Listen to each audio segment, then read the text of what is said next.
Hello everyone, welcome back to your favorite channel Magnet Brains. This is me Shipra Tiwari. यहाँ पर आपको बिल्कुल free education provide कराया जाता है मेरे बच्चों, ताकि आप अपने लाइफ में बहुत अच्छा कुछ कर सकें। तो बेटा जी, आज हम लोग क्या पढ़ने वाले हैं? आज हम लोग पढ़ेंगे नहीं, आज हम सॉल्व करेंगे। आज हम सॉल्व करने वाले हैं सीबीएसई का sample paper for the class 12th biology, ताकि उसमें से कोई सवाल आए तो वो भी आपको बन जाए। वैसे मेरी गारंटी है कि 12th बायोलॉजी, अगर आप लोग बायोलॉजी वालों, अगर आप मेरे लेक्चर्स को प्रॉपर्ली फॉलो कर रहे हो, एमसीक्यूज आपने देखे होंगे ऑलरेडी, हमने बना दिए हैं 4-5 चैप्टर के एमसीक्यूज, पूरे जाओ देखो, उसी में से क्वेश्चन आएगा। So don't worry about it. बिना देरी किए चलिए सैंपल पेपर शुरू कर लेते हैं। कौन सा क्वेश्चन क्या बोलता है वो देखना है। ये है आपके इंस्ट्रक्शन, आपके लिए टोटल समय है 90 मिनट्स। ये है जनरल इंस्ट्रक्शन। पेपर में है 3 सेक्शन। पहले सेक्शन में 24 क्वेश्चन है, जिसमें 20 आपको अटेम्प्ट करने पड़ेंगे। सेक्शन बी में भी है 24 क्वेश्चन, जिसमें आपको 20 अटेम्प्ट करने पड़ेंगे। और सेक्शन सी में होंगे 12 क्वेश्चन, जिसमें 10 आपको अटेम्प्ट करने पड़ेंगे। कोई नेगेटिव मार्किंग नहीं और सब में इक्वल मार्क्स हैं। तो शुरू करते हैं।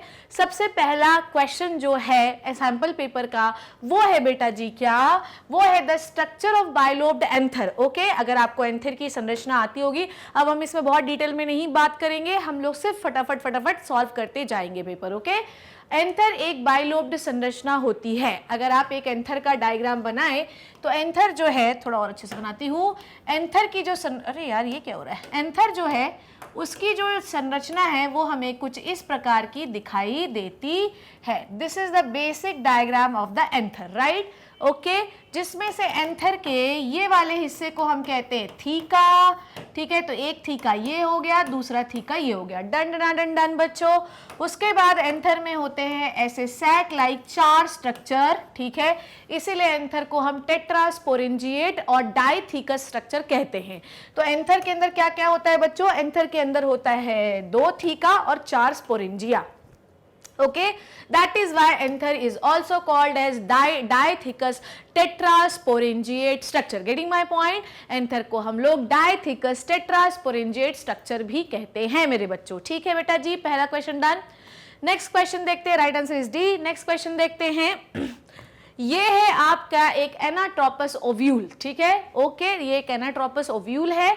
अब हमको इसमें 3 चीजों में बताना है, मतलब कि ये एक ओव्यूल की संरचना है, जिसमें हमको ये बताना है कि इसके अंदर जो एम्ब्रियो सैक होगा उसके अंदर सेल अरेंजमेंट कैसा होना चाहिए। एनाट्रोपस है तो ये है इसका चलाजल एंड। ठीक है, इसका चलाजल एंड, ये है इसका माइक्रोपाइलर एंड, और ये है इसका सेंट्रल सेल। नाउ आपको मैं पहले ही बता दूं, चलो मैं आप लोगों को एक ओव्यूल का डायग्राम यहाँ फटाक से ड्रॉ करके सिखा देती हूँ, ताकि मेरे बच्चा लोगों को थोड़ा सा रिविजन भी हो जाए।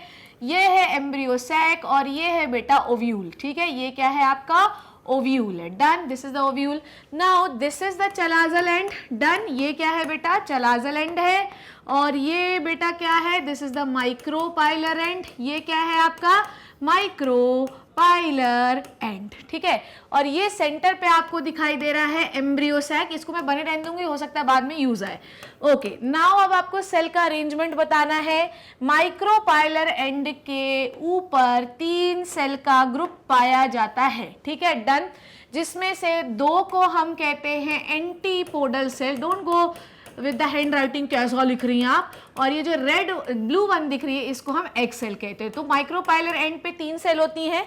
चलाजल एंड मतलब इधर साइड पे भी बेटा 3 सेल होती है, जिनको हम सिनर्जिड्स कहते हैं। क्या कहते हैं? जिनको हम सिनर्जिड्स कहते हैं। और सेंटर पर होती हैं 2 सेल। ठीक है, ये होती है सेंटर पे 2 सेल, जिनको हम क्या कहते हैं? पोलर सेल या सेंट्रल सेल। ठीक है, central cell. Now listen to me very carefully. क्या कहते हैं? Central cell, central cell. Done है बच्चों। सो अब आपको ये बताना है कि आपके सेल्स का अरेंजमेंट कैसा है आपके एम्ब्रियो सैक में। ठीक है, नाउ तो चलाजल एंड पे कितने थे? 3। ओके, चलाजल एंड पे 3 मतलब ये दोनों तो गए ऑप्शन। ठीक है, चलाजल एंड पे 3 है, माइक्रोपाइलर एंड पे 3 है, तो ये हो गया 3, ये भी गया। तो राइट आंसर इज बी बेटा। चलाजल एंड पे 3 सेल होती हैं, माइक्रोपाइलर एंड पे 3 सेल होती हैं और सेंट्रल सेल 2 होती हैं। डन। सो ये इस तरीके से आपका अरेंजमेंट बनेगा। ये हो गई आपकी 7 सेल स्ट्रक्चर। ठीक है, 7 सेल कब बनता है? जब पूरा मैच्योर हो जाता है। मतलब 8 सेल कब बनता है? 3 3 6 और 2 8 हुआ, तो ये 8 सेल तब बनता है जब एम्ब्रियो सैक मैच्योर होता है। वैसे आपका जो एम्ब्रियो सैक है वो 7 सेल एक न्यूक्लियर स्ट्रक्चर है। किसी को दिक्कत है तो डबल फर्टिलाइजेशन का लेक्चर लगा के देख सकता है। ठीक है, next question, coconut water. Coconut water, देखो मैंने आप लोगों को पढ़ाया भी था कि नारियल का जो पानी होता है, ध्यान से समझिएगा क्या बोल रही हूं मैं।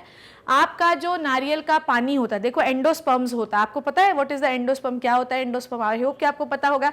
एंडोस्पर्म एक ऐसा स्ट्रक्चर होता है जो कि, देखो ध्यान से, जब हमने डबल फर्टिलाइजेशन और ट्रिपल फ्यूजन किया था, ये आपको पता होना चाहिए। ठीक है, during the double fertilisation and triple fusion यहाँ पर सेंटर पर एक 3N स्ट्रक्चर बनता है, जो कि एक मेल गैमीट और 2 न्यूक्लियस ऑफ सेंट्रल सेल के फ्यूजन से बनता है। ये पता होना चाहिए। This is the triple fusion और ये एक ट्रिप्लॉइड स्ट्रक्चर है। इसी ट्रिप्लॉइड स्ट्रक्चर को हम एंडोस्पर्म कहते हैं। ठीक है, इस ट्रिप्लॉइड स्ट्रक्चर को हम एंडोस्पर्म कैसे कहने लगते हैं? यही सेल बार बार सब जगह डिवाइड होती रहती है और ये एंडोस्पर्म बनाती है।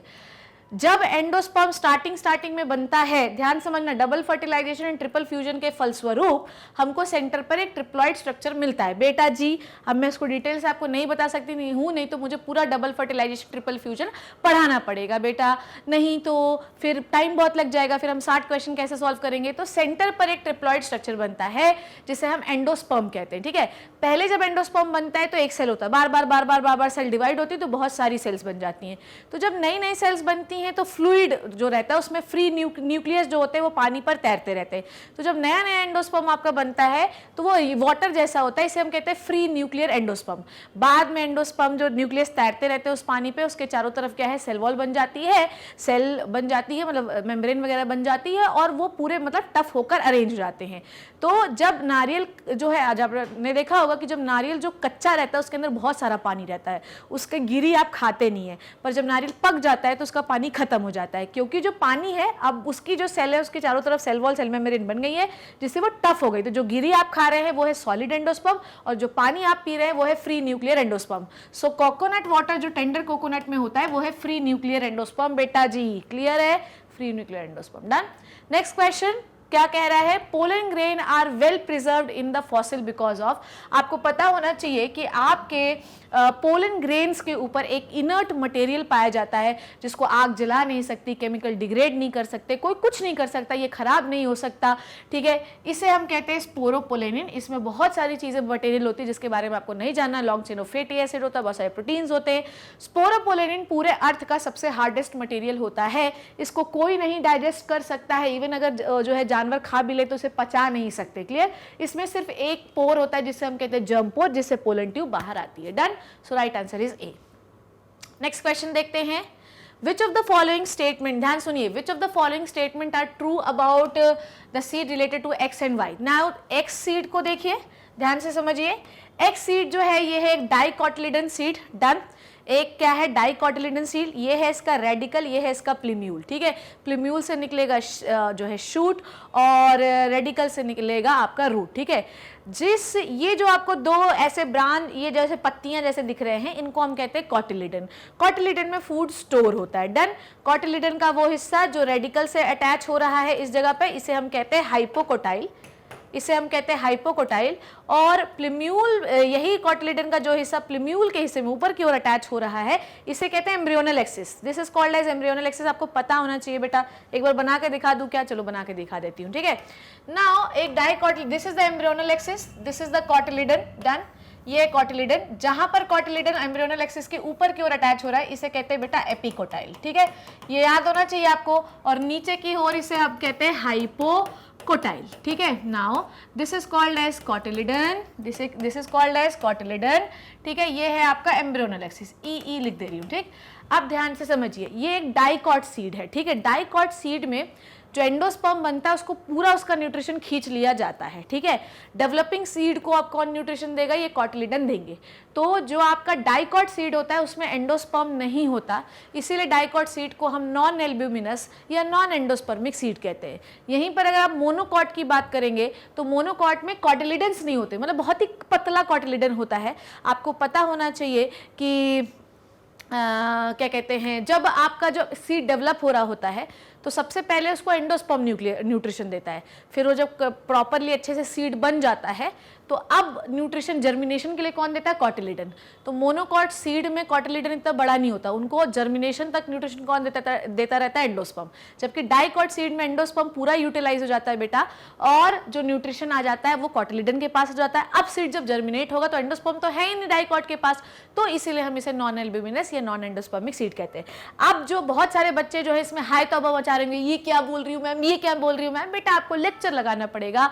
जब तक आप देखो, सैंपल पेपर का मतलब ये होता है कि हम ऐसी उम्मीद कर रहे हैं कि आप पूरा सिलेबस कंप्लीट करके बैठे होगे और फिर मैं सैंपल पेपर सॉल्व करा रही हूँ। और अगर तुम्हें ऐसा लग रहा है कि मैडम सब पढ़ाएगी, यहाँ पे 60 क्वेश्चन सॉल्व करवाएगी, तो 4 दिन में भी मैं तुम्हारा नहीं करवा पाऊंगी, ठीक है ना। तो बेटा हाय तौबा करने से अच्छा, धूम तनाना तक दिना दिन करने से अच्छा बेटा पहले पढ़ो और फिर सैंपल पेपर सॉल्व करो। सो जो है ये इसमें कॉटिलिडन है, इसमें कॉटिलिडन नहीं है, इसमें एंडोस्पर्म नहीं है, इसमें एंडोस्पर्म है। तो कौन सा जो सीड है वो एंडोस्पर्म कहलाएगा, this is called as endospermic या एल्ब्यूमिनस सीड। चलो नेक्स्ट देखते हैं क्या है। तो सीड जो एक्स है, ध्यान से समझना मेरी बात क्या बोल रही हूं बेटा जी। एक्स जो सीड है वो कैसा है, एक्स एक डाइकॉट सीड है, तो ये भी गया ये भी गया, ठीक है ना ना ना ना ना, सही तो है। चलो देखते हैं फिर से। एक्स जो है वो एक डाइकॉट सीड है, ठीक है ठीक है। एक्स जो है वो एक non endospermic non albuminous seed है, ये तो सही बात है। Non endospermic non albuminous seed है, ठीक है। डाइकॉट, एक्स एक डाइकॉट है, ये सही बात है। वाई एक मोनोकॉट है, एंडोस्पर्मिक और एल्ब्यूमिनस सीड है, ये भी सही है, ठीक है। चलो चलो चलो, so right answer is 2 and 3, so right answer is B, ठीक है। डन है बच्चों, ठीक है, डन है, ठीक। Next question, which of the following statements are correct with respect to the hormone secreted by the placenta? हमको ये बताना है कि कौन सा हार्मोन जो है वो प्लेसेंटा से सिक्रीट होता है। Placenta secretes relaxin during the later stage of pregnancy, ये बिल्कुल सही बात है। Placenta secrete high amount of FSH during pregnancy, बिल्कुल भी नहीं, एफएसएच निकलता ही नहीं जब प्रेगनेंसी हो जाती है एक बार। तो placenta secrete relaxin during the initial stage of pregnancy, अगर इनिशियल स्टेज में रिलैक्सिन निकलने लगेगा तो यूट्राइन मसल रिलैक्स हो जाएंगे और बच्चा अबॉर्ट हो जाएगा। Placenta secrete HCG and HPL during pregnancy, ये बात सही है। तो 1 and 4th ऑप्शन इज सही। Relaxin later stage of pregnancy में निकलता है जब बच्चे को डिलीवर करना है, ये यूटेराइन मसल को रिलैक्स कर देता है जिससे बच्चा जो है डिलीवर हो जाता है। So right answer is 1 and 4। Human chorionic gonadotrophin hormone, ये अर्ली स्टेज में निकलता है of the pregnancy. And human आपका ह्यूमन प्लेसेंटल लैक्टोजन, ये हार्मोन भी जो है बेबी के या ममा के मेमोरी ग्लैंड के डेवलपमेंट या उसमें मिल्क बनाने में काम करता है, ठीक। सो 1 and 4 option is right, A, okay.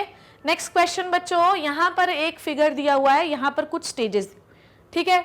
अब आपको x क्या है, y क्या है और z क्या है ये बताना है, ठीक है। चलिए शुरू करते हैं। देखो बेटा, देखो ध्यान से, x क्या है, x, ओके, हम यहाँ से शुरू करते हैं। देखो बेटा, यहाँ ओवरी क्या बनाती है, अनफर्टिलाइज्ड ओवा, तो z तो अनफर्टिलाइज्ड ओवा है। चलो z इज अनफर्टिलाइज्ड ओवा, आपको सीधा आंसर मिल जाएगा यार। ओवरी क्या बनाती है, अनफर्टिलाइज्ड एग मिलता है, आपको कुछ देखना ही नहीं पड़ेगा, समझ रहे हो बात को। ओवरी जो है अनफर्टिलाइज्ड एग बनाती है, फिर ये जाता है फेलोपियन ट्यूब में, एम्पुला रीजन में, वहां पे होता है फर्टिलाइजेशन, फिर ये 1-2 सेल डिवाइड होते हैं, they will converted into the morula, morula के बाद ब्लास्टोसिस्ट में कन्वर्ट होते हैं, ठीक है। सो यहाँ पर Z क्या है, अनफर्टिलाइज्ड एग, Y में क्या हो गया, फर्टिलाइजेशन, यहां पर बन गया मोरुला, और यहां तक आते आते तक आप देखो बेटा, यहां तक आते आते तक आप इस स्टेज में पहुंच चुके हैं which is called as blastocyst. मतलब अब आपका यहां पे 5वें दिन में आ गया और 6वें 7वें दिन में तो आप इम्प्लांट कर दोगे, ठीक है। सो राइट आंसर क्या हो गया है बच्चों, right answer is the C, ठीक है। Blastocyst, fertilised egg and the unfertilised egg, done, right answer is C, ठीक है। क्लियर क्लियर क्लियर, ये वाला क्वेश्चन क्लियर हो गया। नेक्स्ट क्वेश्चन, देखो जल्दी करेंगे तो फिर हम बहुत सारे क्वेश्चन कर सकते हैं। ये वाला क्वेश्चन क्लियर हुआ ना कि ओवरी में अनफर्टिलाइज एग हुआ, फिर वो ऊपर गया तो एम्पुलम फर्टिलाइजेशन हुआ, फिर वो सेल डिवाइड हुई, मलबरी शेप का स्ट्रक्चर बना मोरुला, फिर वो कन्वर्ट हुआ ब्लास्टोसिस्ट में, 5वें दिन, 6वें 7वें दिन, after 7th day of fertilisation में वो इम्प्लांट हो गया, ठीक है। Next question, penetration of sperm in the ओवा इज फॉलोड बाय, बताइए मुझे क्या होता है। देखो जब स्पर्म एंट्री लेता है, आपको पता होना चाहिए human female body is a very tremendous body, और ये चीज़ आपको पता भी होनी चाहिए, ठीक है। बचपन में जब फीमेल पैदा हुई थी तो उसके पास बहुत सारे ओवा थे, ठीक है। फिर उसने क्या किया, उसने मियोसिस 1 की स्टेज कंप्लीट की, पर मियोसिस 1 जो है बेटा वो कंप्लीट नहीं कर पाई, ठीक है, ओके फिर उसके बाद उसकी प्यूबर्टी आई, उसने मियोसिस 1 कंप्लीट किया, पर मियोसिस 2 में भी एंट्री ले ली, ठीक है। अब उसके बाद क्या हुआ, जैसे ही अब क्या है, वो आपका जो ओवा है वो मियोसिस 2 में जो है अरेस्ट होके पड़ा हुआ है, ठीक है। अब ये मियोसिस जैसे ही मान लो फर्टिलाइजेशन नहीं हुआ तो ऐसे ही अरेस्टेड मियोसिस 2 वाला ओवा निकल जाएगा। पर अगर मान लो स्पर्म की एंट्री हुई है, जैसे यहाँ पर ये जो ओवा है ये मियोसिस 2 में अरेस्टेड बैठा हुआ है, ठीक है, ठीक है। पहले में मियोसिस 1 में किस फेज में अरेस्ट था, प्रोफेज 1 की डिप्लोटीन प्रवस्था में अरेस्ट था, ठीक है। अब जैसे ही यहाँ पर स्पर्म एंट्री लेगा, जैसे स्पर्म एंट्री हो गया वैसे ही मियोसिस 2 कंप्लीट होगा। तो स्पर्म पेनिट्रेट करके ओवा में जाना ये बताता है कि मियोसिस 2 कंप्लीट हो चुका है। क्लियर है बच्चों? अब जिसको ये बात नहीं पता है वो मेंस्ट्रुअल साइकिल लगा के देखेगा। Lecture done. Next question, the correct sequence of the hormone secretion from the beginning of the menstruation. आपको ये बताना है कि करेक्ट सीक्वेंस क्या है, मेंस्ट्रुएशन जब शुरू होता है तो उसका करेक्ट सीक्वेंस क्या है। चलो शुरू करते हैं। अब हमको मेंस्ट्रुएशन में क्या बताना है, करेक्ट सीक्वेंस बताना। देखो कैसे, तो सबसे पहले क्या निकलता है, FSH। देखो क्या होता है जब मेंस्ट्रुएशन शुरू होने वाला रहता है तो ईस्ट्रोजन और प्रोजेस्टेरोन का लेवल बहुत बहुत बहुत बहुत बहुत कम रहता है, जिसकी वजह से FSH निकलता रहता है। जैसे ही मतलब ओवा डेवलप हो गया है तो अब उस ओवा को ओवरी से निकलकर फैलोपियन ट्यूब में आना है। बेटा ये 12वीं कक्षा में पहुंच गए हो, आई होप कि मुझे फिर से वही कहानी दोहराने की जरूरत नहीं है कि एक बार ओवा डेवलप होता है, ठीक है, मैच्योर होता है, मैच्योर होने के बाद फैलोपियन ट्यूब में आता है। This process is called as ovulation. तो जब ओव्यूलेशन होने वाला रहता है तो ईस्ट्रोजन का लेवल जो रहता है बहुत ज़्यादा बढ़ जाता है। ईस्ट्रोजन का लेवल जैसे ही बढ़ता है वैसे ही LH का लेवल बहुत ज़्यादा बढ़ता है, which is secreted by the pituitary gland, ठीक है। LH का लेवल जैसे ही बेटा मेरे बच्चों, मेरे बेटा जी बढ़ेगा, वैसे ही आपकी ओवरी जो है ना वो फाड़ कर ओवा को फैलोपियन ट्यूब में दे देगी। फिर उसके बाद डिपेंड करता है कि फर्टिलाइजेशन होना है या नहीं होना। अगर नहीं होना है तो प्रोजेस्टेरोन का लेवल ज़्यादा नहीं बढ़ा है, और अगर होना होगा तो जो है प्रोजेस्टेरोन का लेवल बहुत ज़्यादा बढ़ जाएगा, ठीक है। तो सीक्वेंस की बात करूँ तो सबसे पहले FSH निकलता है, फिर ईस्ट्रोजन निकलता है, फिर प्रोजेस्टेरोन निकलता है। So right answer is C। A नहीं है राइट आंसर, C है राइट आंसर। अगर कहीं आप ये पेपर CBSE का देख रहे हैं तो राइट आंसर C है, ठीक है। अब देखिए बेटा जी ध्यान से सुनिए, यहाँ पर हमारे पास प्लांट्स हैं जो कि वाटर के अंदर डूबे हुए हैं, ठीक है। अब मुझे बताओ कि नॉर्मली जो एयर में प्लांट रहते हैं, देखो ध्यान से समझना है ना मेरी बात, क्या बोल रही हूँ मैं। होता ये है कि जो प्लांट पानी वाले रहते हैं उनको ज़्यादा सुंदर दिखने की ज़रूरत नहीं है, क्योंकि सबमर्ज्ड भी रहेंगे तो पानी के माध्यम से पोलन ग्रेन आएगा और जो है वो डाल देगा अपना क्या नाम है पोलन ग्रेन किसी दूसरे फ्लावर में। जो एयर में रहते हैं उनके साथ कंपटीशन बहुत ज़्यादा, तो उनको सुंदर दिखना बड़ा ज़रूरी है। जो वाटर में रहते हैं वो वाइट भी रहेंगे, वो चलेगा। और दूसरी बात, जो वाटर वाले रहते हैं ना उनके जो कोटिंग होती है ऊपर म्यूसिलेज होती है, ताकि वो पोलन ग्रेन को अच्छे से पकड़ सके, ठीक है। So in the dioecious aquatic plant shown, identify the characteristics of male flower. Male flower कैसा होना चाहिए, स्टिकी होना चाहिए, कलरलेस होगा तो भी कोई टेंशन नहीं है, ठीक है। और वैसे कलरलेस ही होते, वाइट होते, क्योंकि यहाँ पे फोटोसिंथेसिस का प्रॉब्लम है, कलर वलर बनता नहीं है, ठीक है। सो आपको बताना है कि मेल फ्लावर कैसा होगा, छोटे होते, वाइट होते, स्मॉल, कवर्ड विद म्यूसिलेज, ठीक है। मतलब चिपचिपे होना चाहिए तभी तो फीमेल पे लैंड कर पाएंगे। So right answer is C। Clear. Next question, thalamus. Thalamus, thalamus क्या होता है थैलेमस, चलो देखो, ये है थैलेमस, बोलो, ये है थैलेमस, बोलो मेरे साथ, ये है आपका थैलेमस, और इसके ऊपर आपके पूरे फ्लोरल पार्ट लगे होते हैं, ये आपके पूरे फ्लोरल पार्ट है। डन। अब अगर वैसे नॉर्मली जो आपकी राइपेंड ओवरी है, दिस इज द ओवरी, ठीक है। ओवरी जो होती है वो फ्लावर बनाती है, ठीक है। ओवरी क्या बनाती है बेटा, फ्लावर फ्रूट बनाती है। पर अगर मान लो कि इसे कहते हैं हम ट्रू फ्रूट, ठीक है।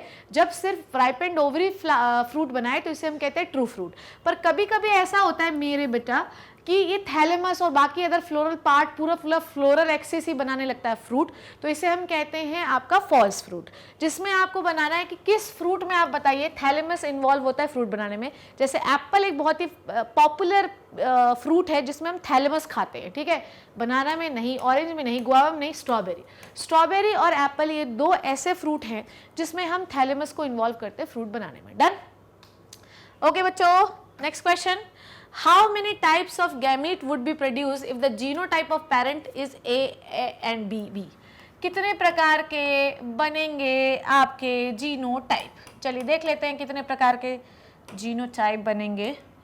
पेरेंट ऐसा है, ओके देख लो, 13, 23, 14, 24 लगा लो, इसमें सीधे लगाओ, 13, 23, 14, 24, 13, 23, 14 एंड 24। तो कितने प्रकार के बने बेटा, ध्यान से देखो बेटा जी, ध्यान से देखो कितने प्रकार के बने, ए बी और ये वाला, बस। और कोई बना क्या, नहीं बना। सो राइट आंसर इज 2। ठीक है, आप सीधे 13, 23, 14, 24 इस पे लगा लो, आपका आंसर आ जाएगा। ठीक, 2 प्रकार के गैमेट बने। नेक्स्ट क्वेश्चन देख रहे हैं बेटा, विच of the following statement indicate that the parallelism in the gene and the chromosome. हमको ये बताना, देखो this is the question from the chromosomal theory of inheritance. क्या समानताएं हैं दूसरे में, हमको ये बताना है। They always occur in pair, बिल्कुल सही बात है। जीन भी पेयर में होता है क्योंकि क्रोमोसोम भी पेयर में है, तो उसके पाए जाने वाले जीन भी पेयर में होंगे। ठीक है, they segregate during the gamete formation, बिल्कुल सही बात है। लॉ ऑफ सेग्रीगेशन का फॉलो जो है वो क्रोमोसोम भी करता है और जीन भी करता है, ये भी बिल्कुल सही बात है। बेटा जी, हम सीबीएसई का सैंपल पेपर सॉल्व कर रहे हैं, ये बात आपको पता होनी चाहिए। यहाँ पर कंसेप्ट हम रिवाइज नहीं कर सकते, हमें सिर्फ जल्दी जल्दी जल्दी जल्दी number of variety of questions करने हैं ताकि ये क्वेश्चन आ जाए तो आपको बन जाए। दे शो लिंकेज। अब आपको एक बात बता दूं, जीन लिंकेज शो कर सकता है पर क्रोमोसोम लिंकेज नहीं शो करता है, सो ये गलत है। ठीक है, इंडिपेंडेंट पेयर सिग्रीगेट इंडिपेंडेंटली, ये बात बिल्कुल सही है। लॉ ऑफ इंडिपेंडेंट असॉर्टमेंट ये कहता है कि जिस प्रकार से 2 डिफरेंट जीन इंडिपेंडेंटली हर जनरेशन में जाते हैं, तो क्रोमोसोम भी, कोई क्रोमोसोम दूसरे क्रोमोसोम के काम में इंटरफेयर नहीं करता है। So right answer is 1, 2 and 4 है क्या, राइट आंसर इज डी। ठीक है, राइट आंसर इज डी बेटा जी। ठीक है, डन है। चलो मेरे बच्चों, next question. Next question, Which of the following amino acid substitution, ध्यान से देखो बेटा क्या बोल रही हूं मैं। Which of the following amino acid substitution is responsible for the causing of sickle cell anemia? हमको ये बताना है कि कौन सा amino acid substitution sickle cell anaemia करता है। आपको पता है बेटा कि अभी हम लोगों ने कुछ दिन पहले पढ़ा है कि हीमोग्लोबिन, जो आपका ब्लड होता है, वो बेसिकली हीमोग्लोबिन जो होता है वो 4 प्रकार के प्रोटीनेशियस चेन से मिलकर बना होता है बेटा जी, जिसमें से 2 अल्फा होती हैं, 2 बीटा होती हैं। ठीक है, अब बीटा जो चेन होती है उसके 6वें नंबर पे होना चाहिए ग्लूटामिक एसिड। ठीक है, पर कुछ म्यूटेशन हो गया जिसकी वजह से गैग होता है ग्लूटामिक एसिड और ए को रिप्लेस कर दिया गया बाय द ट्रांसवर्जन और ये गुग बन गया and they will code for valine. अब आपके 6वें नंबर के पोजीशन पे जहां पे होना चाहिए ग्लूटामिक एसिड, वहां पर बेटा जी आ गया वेलिन। अब क्या नॉर्मल हीमोग्लोबिन बनेगा? नहीं बनेगा, जिसकी वजह से आपके ऑक्सीजन के स्ट्रेस में आते ही आपके आरबीसी जो होती हैं वो सिकल शेप की हो जाती हैं। सो ग्लूटामिक एसिड रिप्लेस, ये आंसर है, glutamic acid is substituted by the valine in the beta globin chain at the 6th position. Clear, समझ गए? डर है ना? सो आपको इतनी एक्यूरेसी और इतने फास्ट तरीके से अपना क्वेश्चन पेपर बेटा जी करना है। डन हो गया इतना बात, इसमें कोई कंफ्यूजन तो नहीं। अब आओ अपन लोग नेक्स्ट क्वेश्चन देखते हैं क्या है। चलो बेटा जी, अब अलग सवाल देखते हैं, कौन सा सवाल है। नेक्स्ट क्वेश्चन, ये हो गया ना। Next question, in human beings where the genotype is A B B C C, तीनों कैपिटल में, रिप्रेजेंटेड डार्क स्किन, जबकि small A small B small C ये क्या रिप्रेजेंट करते हैं? Lighter skin. डन है बच्चा। उसके बाद अगर मैं ये देखूं, capital A small A, capital B small B, capital C represent the intermediate skin colour. ठीक है, जिन्हें हम म्यूलेटिव कहते हैं। म्यूलेटो पढ़ा चुकी हूँ, आप जाके मेरे लेक्चर्स देख सकते हो। ठीक है, ये जो पैटर्न ऑफ जेनेटिक इनहेरिटेंस, इसको क्या कहते हैं? देखो बेटा, एक पेयर ऑफ जीन ये है, 2 डोमिनेंट है बेटा, ये एक है, ये एक है, 2 जीन, 3 4 5 6। अब ये जो 6 जीन है, अगर ये डोमिनेंट है तो बेटा जी आपका स्किन कलर क्या होता है मेरे बच्चों? डार्क होता है। पर अगर ये सारे रेसेसिव हो जाए तो आपका स्किन कलर कैसा हो जाता है? लाइटर, मतलब इसको आप कहते हैं एल्बिनो, इसको कहते हैं अपन स्किन कलर नीग्रो। ठीक है, अब बेटा आपको ये ध्यान सुनना है कि जितना ज्यादा आप क्या करोगे, जितना ज्यादा आप डोमिनेंसी को घटाते जाओगे, ध्यान समझना, जितना ज्यादा आप डोमिनेंसी को घटाते जाओगे, मतलब जितना डोमिनेंट जीन कम करते जाओगे, उतना ज्यादा आपका स्किन का कलर फेयर होता जाएगा। ये इंडिकेट कर रहा है कि जितने ज्यादा डोमिनेंट जीन होंगे उतना ज्यादा मेलानिन पिगमेंट बनेगा। जितने कम डोमिनेंट जीन होंगे, ये मान लो स्किन का कलर का जीन है 6 है, 6 में 5 डोमिनेंट रहे, 1 रेसेसिव हो गया तो कम बनेगा। 4 डोमिनेंट हो गए, 2 रेसेसिव हो गए और कम बनेगा। 1 ही डोमिनेंट है, बाकी सब रेसेसिव है, बहुत गोरे दिखोगे आप। सो यहाँ पर आप क्या देख रहे हो कि स्किन का कलर इतना वेरिएशन क्यों होता है? जब आपके एक ही कैरेक्टर को डिफरेंट जीन कंट्रोल कर रहे होते हैं तो इसे हम क्या कहते हैं? ये ध्यान से समझिए, इसे हम कहते हैं पॉलीजेनिक इनहेरिटेंस। एक ही कैरेक्टर को कंट्रोल करने के लिए जब डिफरेंट जीन्स होते हैं, इसे हम कहते हैं पॉलीजेनिक इनहेरिटेंस। और ये एक क्वांटिटेटिव इनहेरिटेंस है, मतलब नंबर, कितना क्वांटिटी ऑफ जीन आपका डोमिनेंट है, ज्यादा क्वांटिटी ज्यादा डार्क कलर, कम क्वांटिटी कम डार्क कलर, ठीक है। तो ये एक पॉलीजेनिक क्वांटिटेटिव इनहेरिटेंस है, कई बार हम इसके बारे में बात कर चुके हैं, ठीक है। नेक्स्ट क्वेश्चन देखते हैं मेरे बच्चों, Which of the following combination of chromosome number represent the correct sex determination pattern in honey bees? ठीक है, हमको ये बताना। देखो हनी बी में टोटल 3 पॉपुलेशन है, मतलब पहले मेल से बात करते हैं, ठीक है। हनी बी के पास मेरे बच्चों टोटल 3 पॉपुलेशन है। एक पॉपुलेशन है उसका ड्रोन, मतलब उसका लड़का, एक है उसकी क्वीन बी, ठीक है, और एक है उनकी वर्कर बीज, ठीक है, वर्कर बी, ओके। ये तीनों जो हैं, ये दोनों जो हैं, ये हैं फीमेल। और ये याद रखिए हनी बी में जो भी फीमेल है वो सब डिप्लॉयड है, डन। और जितना भी ड्रोन है वो सब हैप्लॉयड है। एक हैप्लॉयड, इनका जो क्रोमोसोम होता है वो होते हैं इनके पास 32, पर अगर आप हैप्लॉयड हैं तो 16 होंगे ड्रोन के पास और 32 होंगे फीमेल के पास। देखिए क्या होता है, मेल के पास 16 और फीमेल के पास 32, ये है इनका सेक्स डिटर्मिनेशन पैटर्न, ऐसे ही होता है, ठीक है। डन हो गई इतनी बात। नेक्स्ट क्वेश्चन, राजेश, बड़ा क्वेश्चन देके कभी भी नहीं घबराना चाहिए, बड़े क्वेश्चन का आंसर हमेशा ही बहुत आसान होता है बेटा, समझ में आई बात। बड़े क्वेश्चन के आंसर हमेशा ही इजी बीजी होते हैं, कोई टेंशन नहीं है। Rajesh and Mahesh have defected haemoglobin due to the genetic disorder. Rajesh के पास हीमोग्लोबिन डिफेक्टेड था जिससे उनको जेनेटिक डिसऑर्डर हुआ। राजेश का जो ग्लोबिन मॉलिक्यूल थे वो बहुत कम थे, जबकि महेश के पास जो ग्लोबिन था वो इनकरेक्टली फंक्शन करने वाला था। अब याद करिए, थैलेसीमिया जब मैंने आपको पढ़ाया तो मैंने आपको alpha thalassemia, beta thalassemia, delta thalassemia पढ़ाया। अल्फा थैलेसीमिया में मैंने आपको पढ़ाया कि अल्फा चेन नहीं बनती। बीटा थैलेसीमिया, अल्फा थैलेसीमिया में मैंने पढ़ाया 16 नंबर के क्रोमोसोम पे, बीटा थैलेसीमिया 11 नंबर के क्रोमोसोम पे होती है, ठीक है। अब अल्फा थैलेसीमिया में अल्फा चेन नहीं बनती, बीटा थैलेसीमिया में बीटा चेन नहीं बनती, डन। तो इसमें क्या होता है कि आपका हीमोग्लोबिन कम गड़बड़ बन जाता है, कम बन जाता है, जिससे क्या होता है कि एक चेन, जैसे मान लो अल्फा थैलेसीमिया तो अल्फा नहीं बनेगी, बीटा बीटा बनती रहेगी, आपकी आरबीसी फट जाएगी। तो जब आपके हीमोग्लोबिन की क्वांटिटी में कोई फर्क हो, इसे कहते हैं थैलेसीमिया।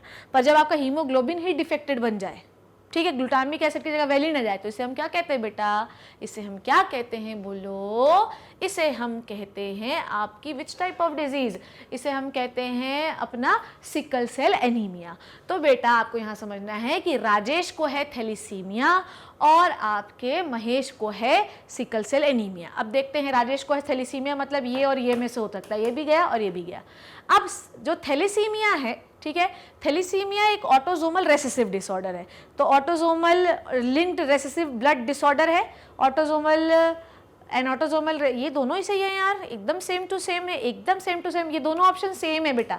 तो चाहे बी हो चाहे डी, एकदम सेम है, इसमें कोई अंतर नहीं है, ठीक है। तो बी है तो भी सही है किसी का, डी है तो भी सही है, done. Next question, which of the following criteria must a molecule fulfil to act a genetic material. अगर कोई मॉलिक्यूल है और अगर वो बोल रहा है कि मैं जेनेटिक मटेरियल हूँ, तो उसके पास क्या क्या होने चाहिए कैरेक्टरिस्टिक्स। पहला, it should not be able to generate its replica, ये गलत है। जेनेटिक मटेरियल को अपना रेप्लिका क्रिएट करना आना चाहिए, तभी तो वो कॉपी कर पाएगा। It should B chemically and structurally stable, बिल्कुल सही बात है। स्टेबल नहीं होगा तो जैसे रेप्लिकेट होगा वो डीनेचर हो जाएगा, खराब हो जाएगा, टूट जाएगा, अपना कॉपी कैसे बना पाएगा, ठीक है। It should not allow slow mutation, ठीक है। It should be able to express itself in the form of Mendelian character, ठीक है। अब यहां पर आपको ये समझना है, देखो ध्यान से, कि criteria must be fulfil, second तो है ही, पर आपको ये समझना है कि it should not allow the slow mutation, ये बात बिल्कुल गलत है। आपको पता है कि डीएनए में स्लो म्यूटेशन हो ही जाता है, बिना म्यूटेशन के चेंज कैसे देखोगे। देखो हर सडन चेंज हो जाता है, चेंज तो होने ही है ना, धीरे धीरे चेंज तो होगा तभी तो कैरेक्टर बदलेंगे। तो it should allow the slow mutation, ठीक है, समझ में आ रही बात। तो ये भी बात गलत है। 4th नंबर ऑप्शन ये कह रहा है कि कभी भी हम बात कर रहे हैं एक जनरेशन से दूसरे जनरेशन में कैरेक्टर को भेजना है तो हमेशा मेंडेलियन कैरेक्टर को फॉलो करना चाहिए। So right answer is two and four, ठीक है। स्लो म्यूटेशन होना ही चाहिए, नहीं तो फिर चेंज कैसे आएगा, ठीक है। तभी तो धीरे धीरे बंदर से इंसान बना है, धीरे धीरे mutation get collected and they will perform a big change, ठीक है। नाउ बेटा जी अब यहाँ पर समझना है, यहाँ पर थोड़ा सा आप लोगों को शायद मैंने पढ़ाया नहीं, पर डोंट वरी, अभी मैं आपको यहाँ पे समझाती हूँ।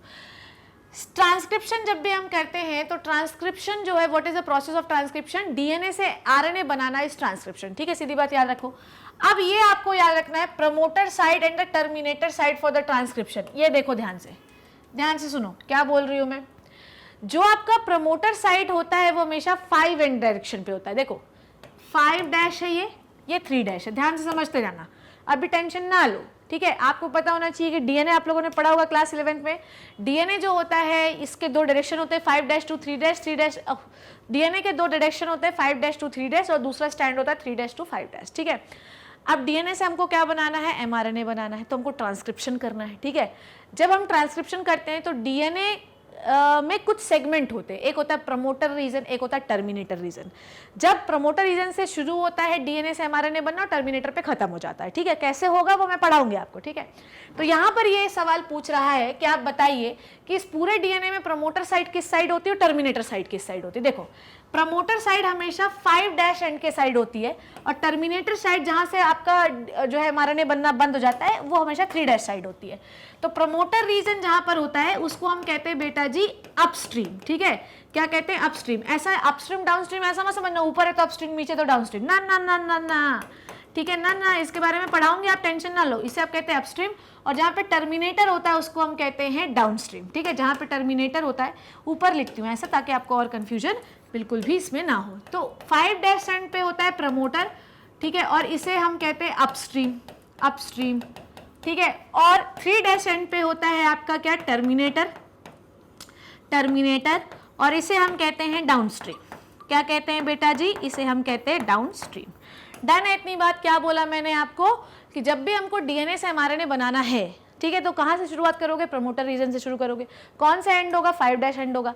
जहाँ से शुरुआत कर रहे हो इसको हम कहते हैं अपस्ट्रीम या इसको प्रमोटर। जहाँ पे खत्म करोगे वो एरिया होगा 3 डैश, इसको कहते हैं डाउनस्ट्रीम या टर्मिनेटर। डन है बेटा जी। तो right answer is this, 5 upstream and 3 dash downstream respectively for the transcriptional unit. Done है, ये याद रख लेना ऐसे ही।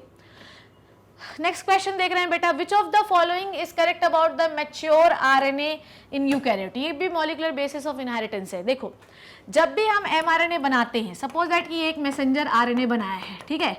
अब ये जो एमआरएनए है ना, इसमें बहुत सारा पार्ट आपके मतलब का है ही नहीं, ठीक है ही नहीं।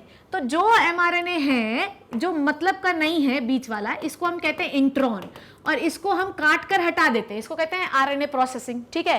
अब आपके पास सिर्फ और सिर्फ एक्सॉन बचते हैं, बीच का इंट्रॉन हटा देते हैं।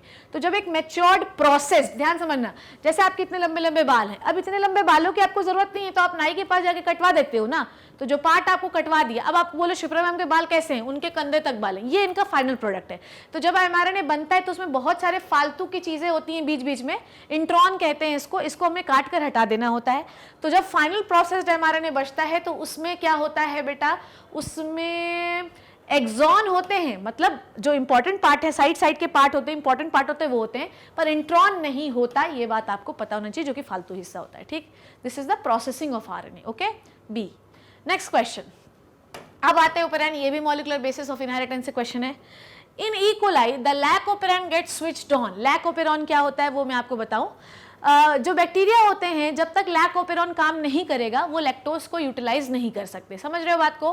Bacteria will never utilize the lactose if they do not have this lac operon. Operon is nothing, it is the unit of genes. समझो बात को, क्या बोल रही हूं मैं। ओपेरॉन क्या है, ओपेरॉन कुछ नहीं है बेटा, ग्रुप ऑफ जीन्स होते हैं, ठीक है।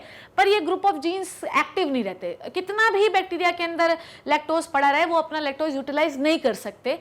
कब नहीं यूटिलाइज, क्यों नहीं यूटिलाइज कर सकते, क्योंकि ये जो एंजाइम्स होते हैं इनकी साइड पर एक रिप्रेसर प्रोटीन बना रहता है।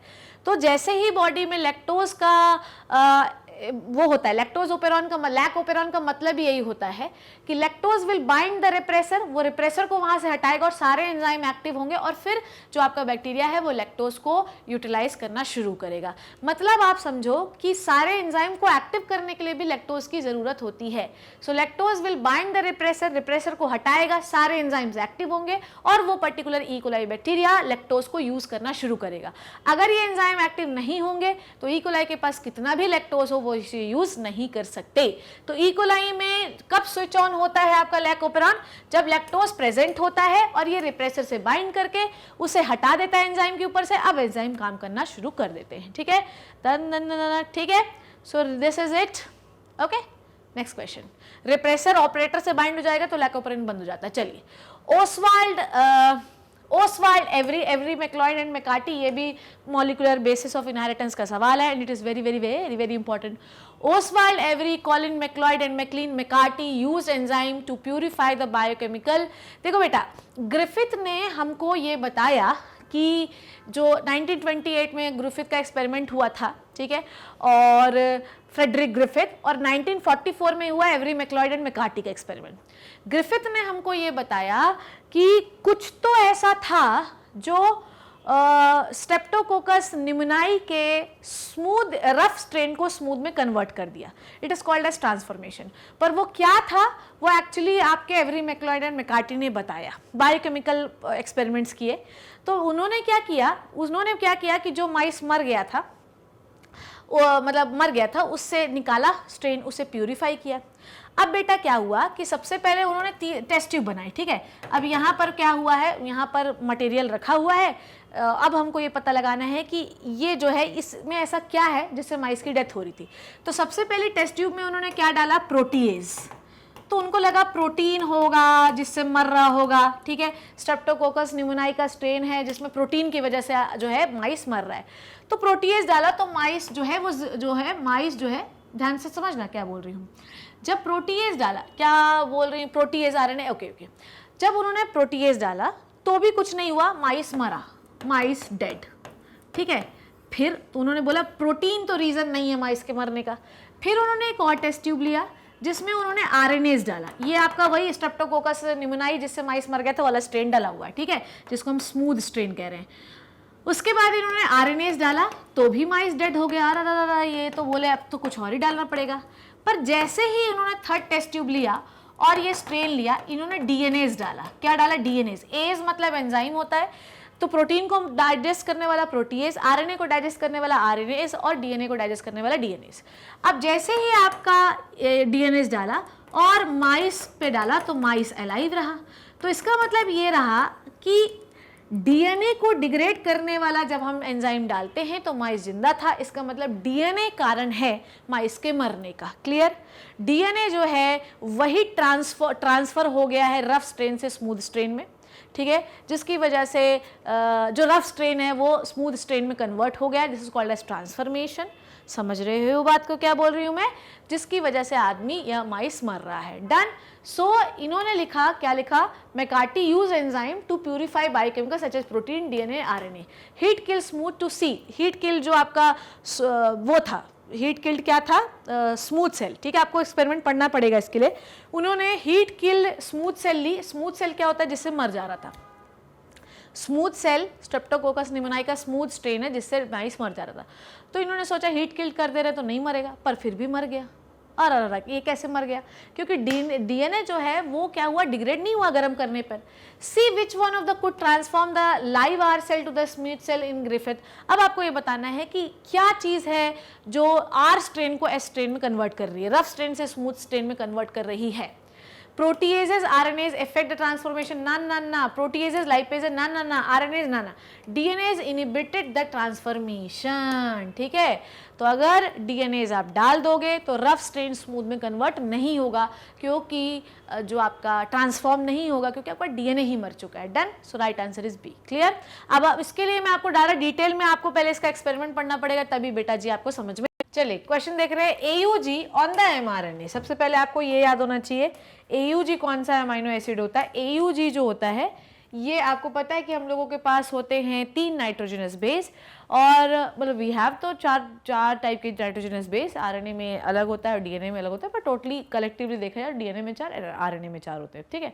अब 3 का जो बेस पेयर का ग्रुप्स होता है वो अमाइनो एसिड बनाता है। अमाइनो एसिड के बनाने वाले इन तीनों बेस पेयर के ग्रुप को हम जेनेटिक कोड कहते हैं, ठीक है। जब भी हमें प्रोटीन बनाना है, प्रोटीन बनाने की प्रोसेस को हम ट्रांसलेशन कहते हैं, ठीक है।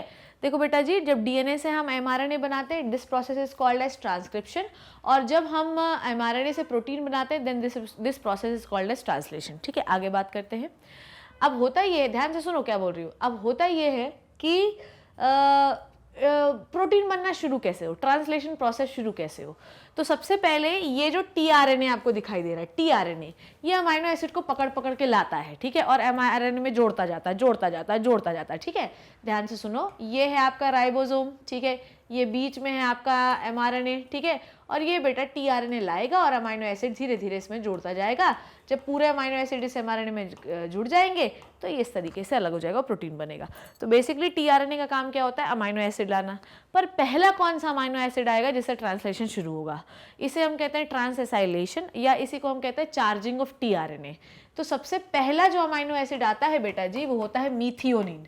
मीथियोनिन पहला अमाइनो एसिड है जो ट्रांसलेशन की प्रोसेस में आता है और यहाँ आकर जुड़ जाता है, ठीक है। अब मीथियोनिन है तो टीआरएनए अगला कौन सा अमाइनो एसिड लाएगा, इसका उल्टा, ठीक है, इसका उल्टा। एयूजी को पेयरिंग किससे करोगे, ध्यान से देखो, इसका उल्टा लेके आएगा बेटा जी, ठीक है। AUG इधर रखा हुआ है, ठीक है, AUG, तो इसका ऊपर क्या आएगा बोलो, A के साथ क्या बाइंड होगा, RNA, तो U, A और G के साथ C। तो याद रखो कि AUG is the first amino acid which is responsible for the formation of protein and इस प्रोसेस को जैसे मीथियोनिन यहाँ ला रहे और यहाँ पर आपने जोड़ दिया है मीथियोनिन, तो इस प्रोसेस के लिए आपको ATP भी लगती है। इस प्रोसेस को हम कहते हैं ट्रांसएसाइलेशन, ठीक है। अब जब ये देखो, अब इसका ऑपोजिट है, अब ये जो बी वाला अमाइनो एसिड होगा इसका जस्ट ऑपोजिट होगा। समझ में आई बात, इस तरीके से फिर ये वाला यहाँ जुड़ जाएगा और इसका ऑपोजिट आएगा। क्लियर, मेरी बात समझ रहे हो। अब AUG जो है बेटा जी आगे चला जाएगा, अब यहाँ पर कौन सा आएगा, UAC आ जाएगा, फिर दूसरा पकड़ के लाएंगे। इस तरीके से ये वाली जो ब्रांच होती है इसको हम एंटीकोडॉन ब्रांच कहते हैं। क्या कहते हैं बच्चों, इसको हम कहते हैं एंटीकोडॉन, मतलब यहाँ पर जो कोड होगा उसका ऑपोजिट यहाँ पर होगा, ये हमेशा याद रखना है, ठीक है। इस तरीके से आगे बढ़ेगा, दूसरा अमाइनो एसिड आएगा तो इसके पास इसका एंटीकोडॉन आ जाएगा, फिर दूसरा होगा तो उसका एंटीकोडॉन आ जाएगा। तो हमेशा इस वाली ब्रांच में एंटीकोडॉन्स होते हैं। कोड मतलब जेनेटिक कोड का उल्टा। तो AUG अगर आपके mRNA में लगा है तो tRNA के एंटीकोडॉन लूप में इसका जस्ट उल्टा होगा। तो A क्या है बेटा जी, मिथियोनिन, और B है आपका UAC।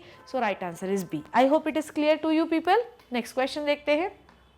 आइए, short stretches of DNA used to identify the complementary sequence. हमेशा याद रखिए कि छोटे छोटे DNA, ऐसे छोटे छोटे स्ट्रेचेस ऑफ DNA होते हैं, ठीक है। DNA is made up of 4 pair basis ATGC। ऐसे शॉर्ट स्ट्रेचेस होते हैं जो कि अपना कॉम्प्लीमेंट्री बेस पेयर ढूंढना शुरू करते हैं, मेरी बात समझना, और फिर वहाँ से पूरी कहानी स्टार्ट होती है। इनको हम कहते हैं प्रोब्स। क्या कहते हैं बेटा जी, प्रोब्स। तो इसको एज इट इज याद रखिए, small stretches of DNA which is continuously searching for its complementary sequence, ठीक है, इन द सैंपल। देखो एक स्मॉल स्ट्रेचेस ऑफ DNA है, ये पूरे सैंपल में घूमता रहेगा, कहाँ मिल गया, कहाँ मेरे तो मिल जाए कहीं, और फिर वो मिलकर डबल स्ट्रैंडेड DNA बना लेगा। एंड प्रोब फिर स्टार्ट सिंथेसाइजिंग द DNA, ठीक है, कंटिन्यूसली आगे बढ़ेगा और DNA को बनाता रहेगा, लंबा DNA बनाएगा। तो प्रोब पहली एक ऐसी चीज़ है जो अपना कॉम्प्लीमेंट्री बेस पेयर ढूंढता है। ये 15 से 20 और ज़्यादा हो सकते हैं, या ये याद रखो से short stretch of DNA is called as probe, जो कि पूरे मिक्स्ड ऑफ सैंपल में अपना जो है साथी ढूंढ ही लेता है।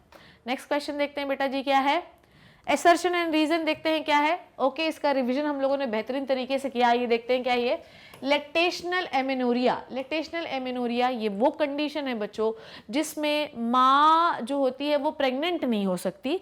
It is a natural method of contraception. बच्चे के बर्थ के 6 महीने तक हम ये मानते हैं कि फीमेल जनरली प्रेग्नेंट नहीं होती, क्योंकि उसके शरीर, उसकी पिट्यूटरी से एक हार्मोन निकलता है जिसे हम प्रोलैक्टिन कहते हैं, ठीक है बच्चों। अब ये जो प्रोलैक्टिन है ये FSH को नहीं निकलने देता। FSH नहीं निकलेगा तो नया ओवा नहीं बनेगा, तो प्रेगनेंसी कैसे होगी, टिंडे, ठीक है। तो assertion is right, assertion is perfectly right, ठीक है। Lactational amenorrhea is the natural method of contraception, ठीक है। पर इसके फेलियर बहुत ज़्यादा, नेचुरल मेथड के फेलियर के सबसे अधिक चांसेस होते हैं। It increases the phagocytosis of sperm. ये क्या है भैया, किसी की माँ को मिल्क निकल रहा है तो स्पर्म कैसे फैगोसाइट होगा ना। तो assertion is right but the reason is false. Right answer is C, ठीक है, राइट आंसर इज सी मेरे बच्चों। नेक्स्ट क्वेश्चन देख रहे हैं, सहेली। सहेली CDRI ने बनाई है ये पिल, ठीक है। ये ओरल कॉन्ट्रासेप्टिव पिल है जो कि नॉन स्टेरॉइडल प्रिपरेशन की है, ठीक है। तो पर यहाँ पर क्या लिखा है बच्चों जी, स्टेरॉइडल प्रिपरेशन, तो ये गलत है, ठीक है। क्या है बच्चों जी, ये है नॉन स्टेरॉइडल प्रिपरेशन, राइट।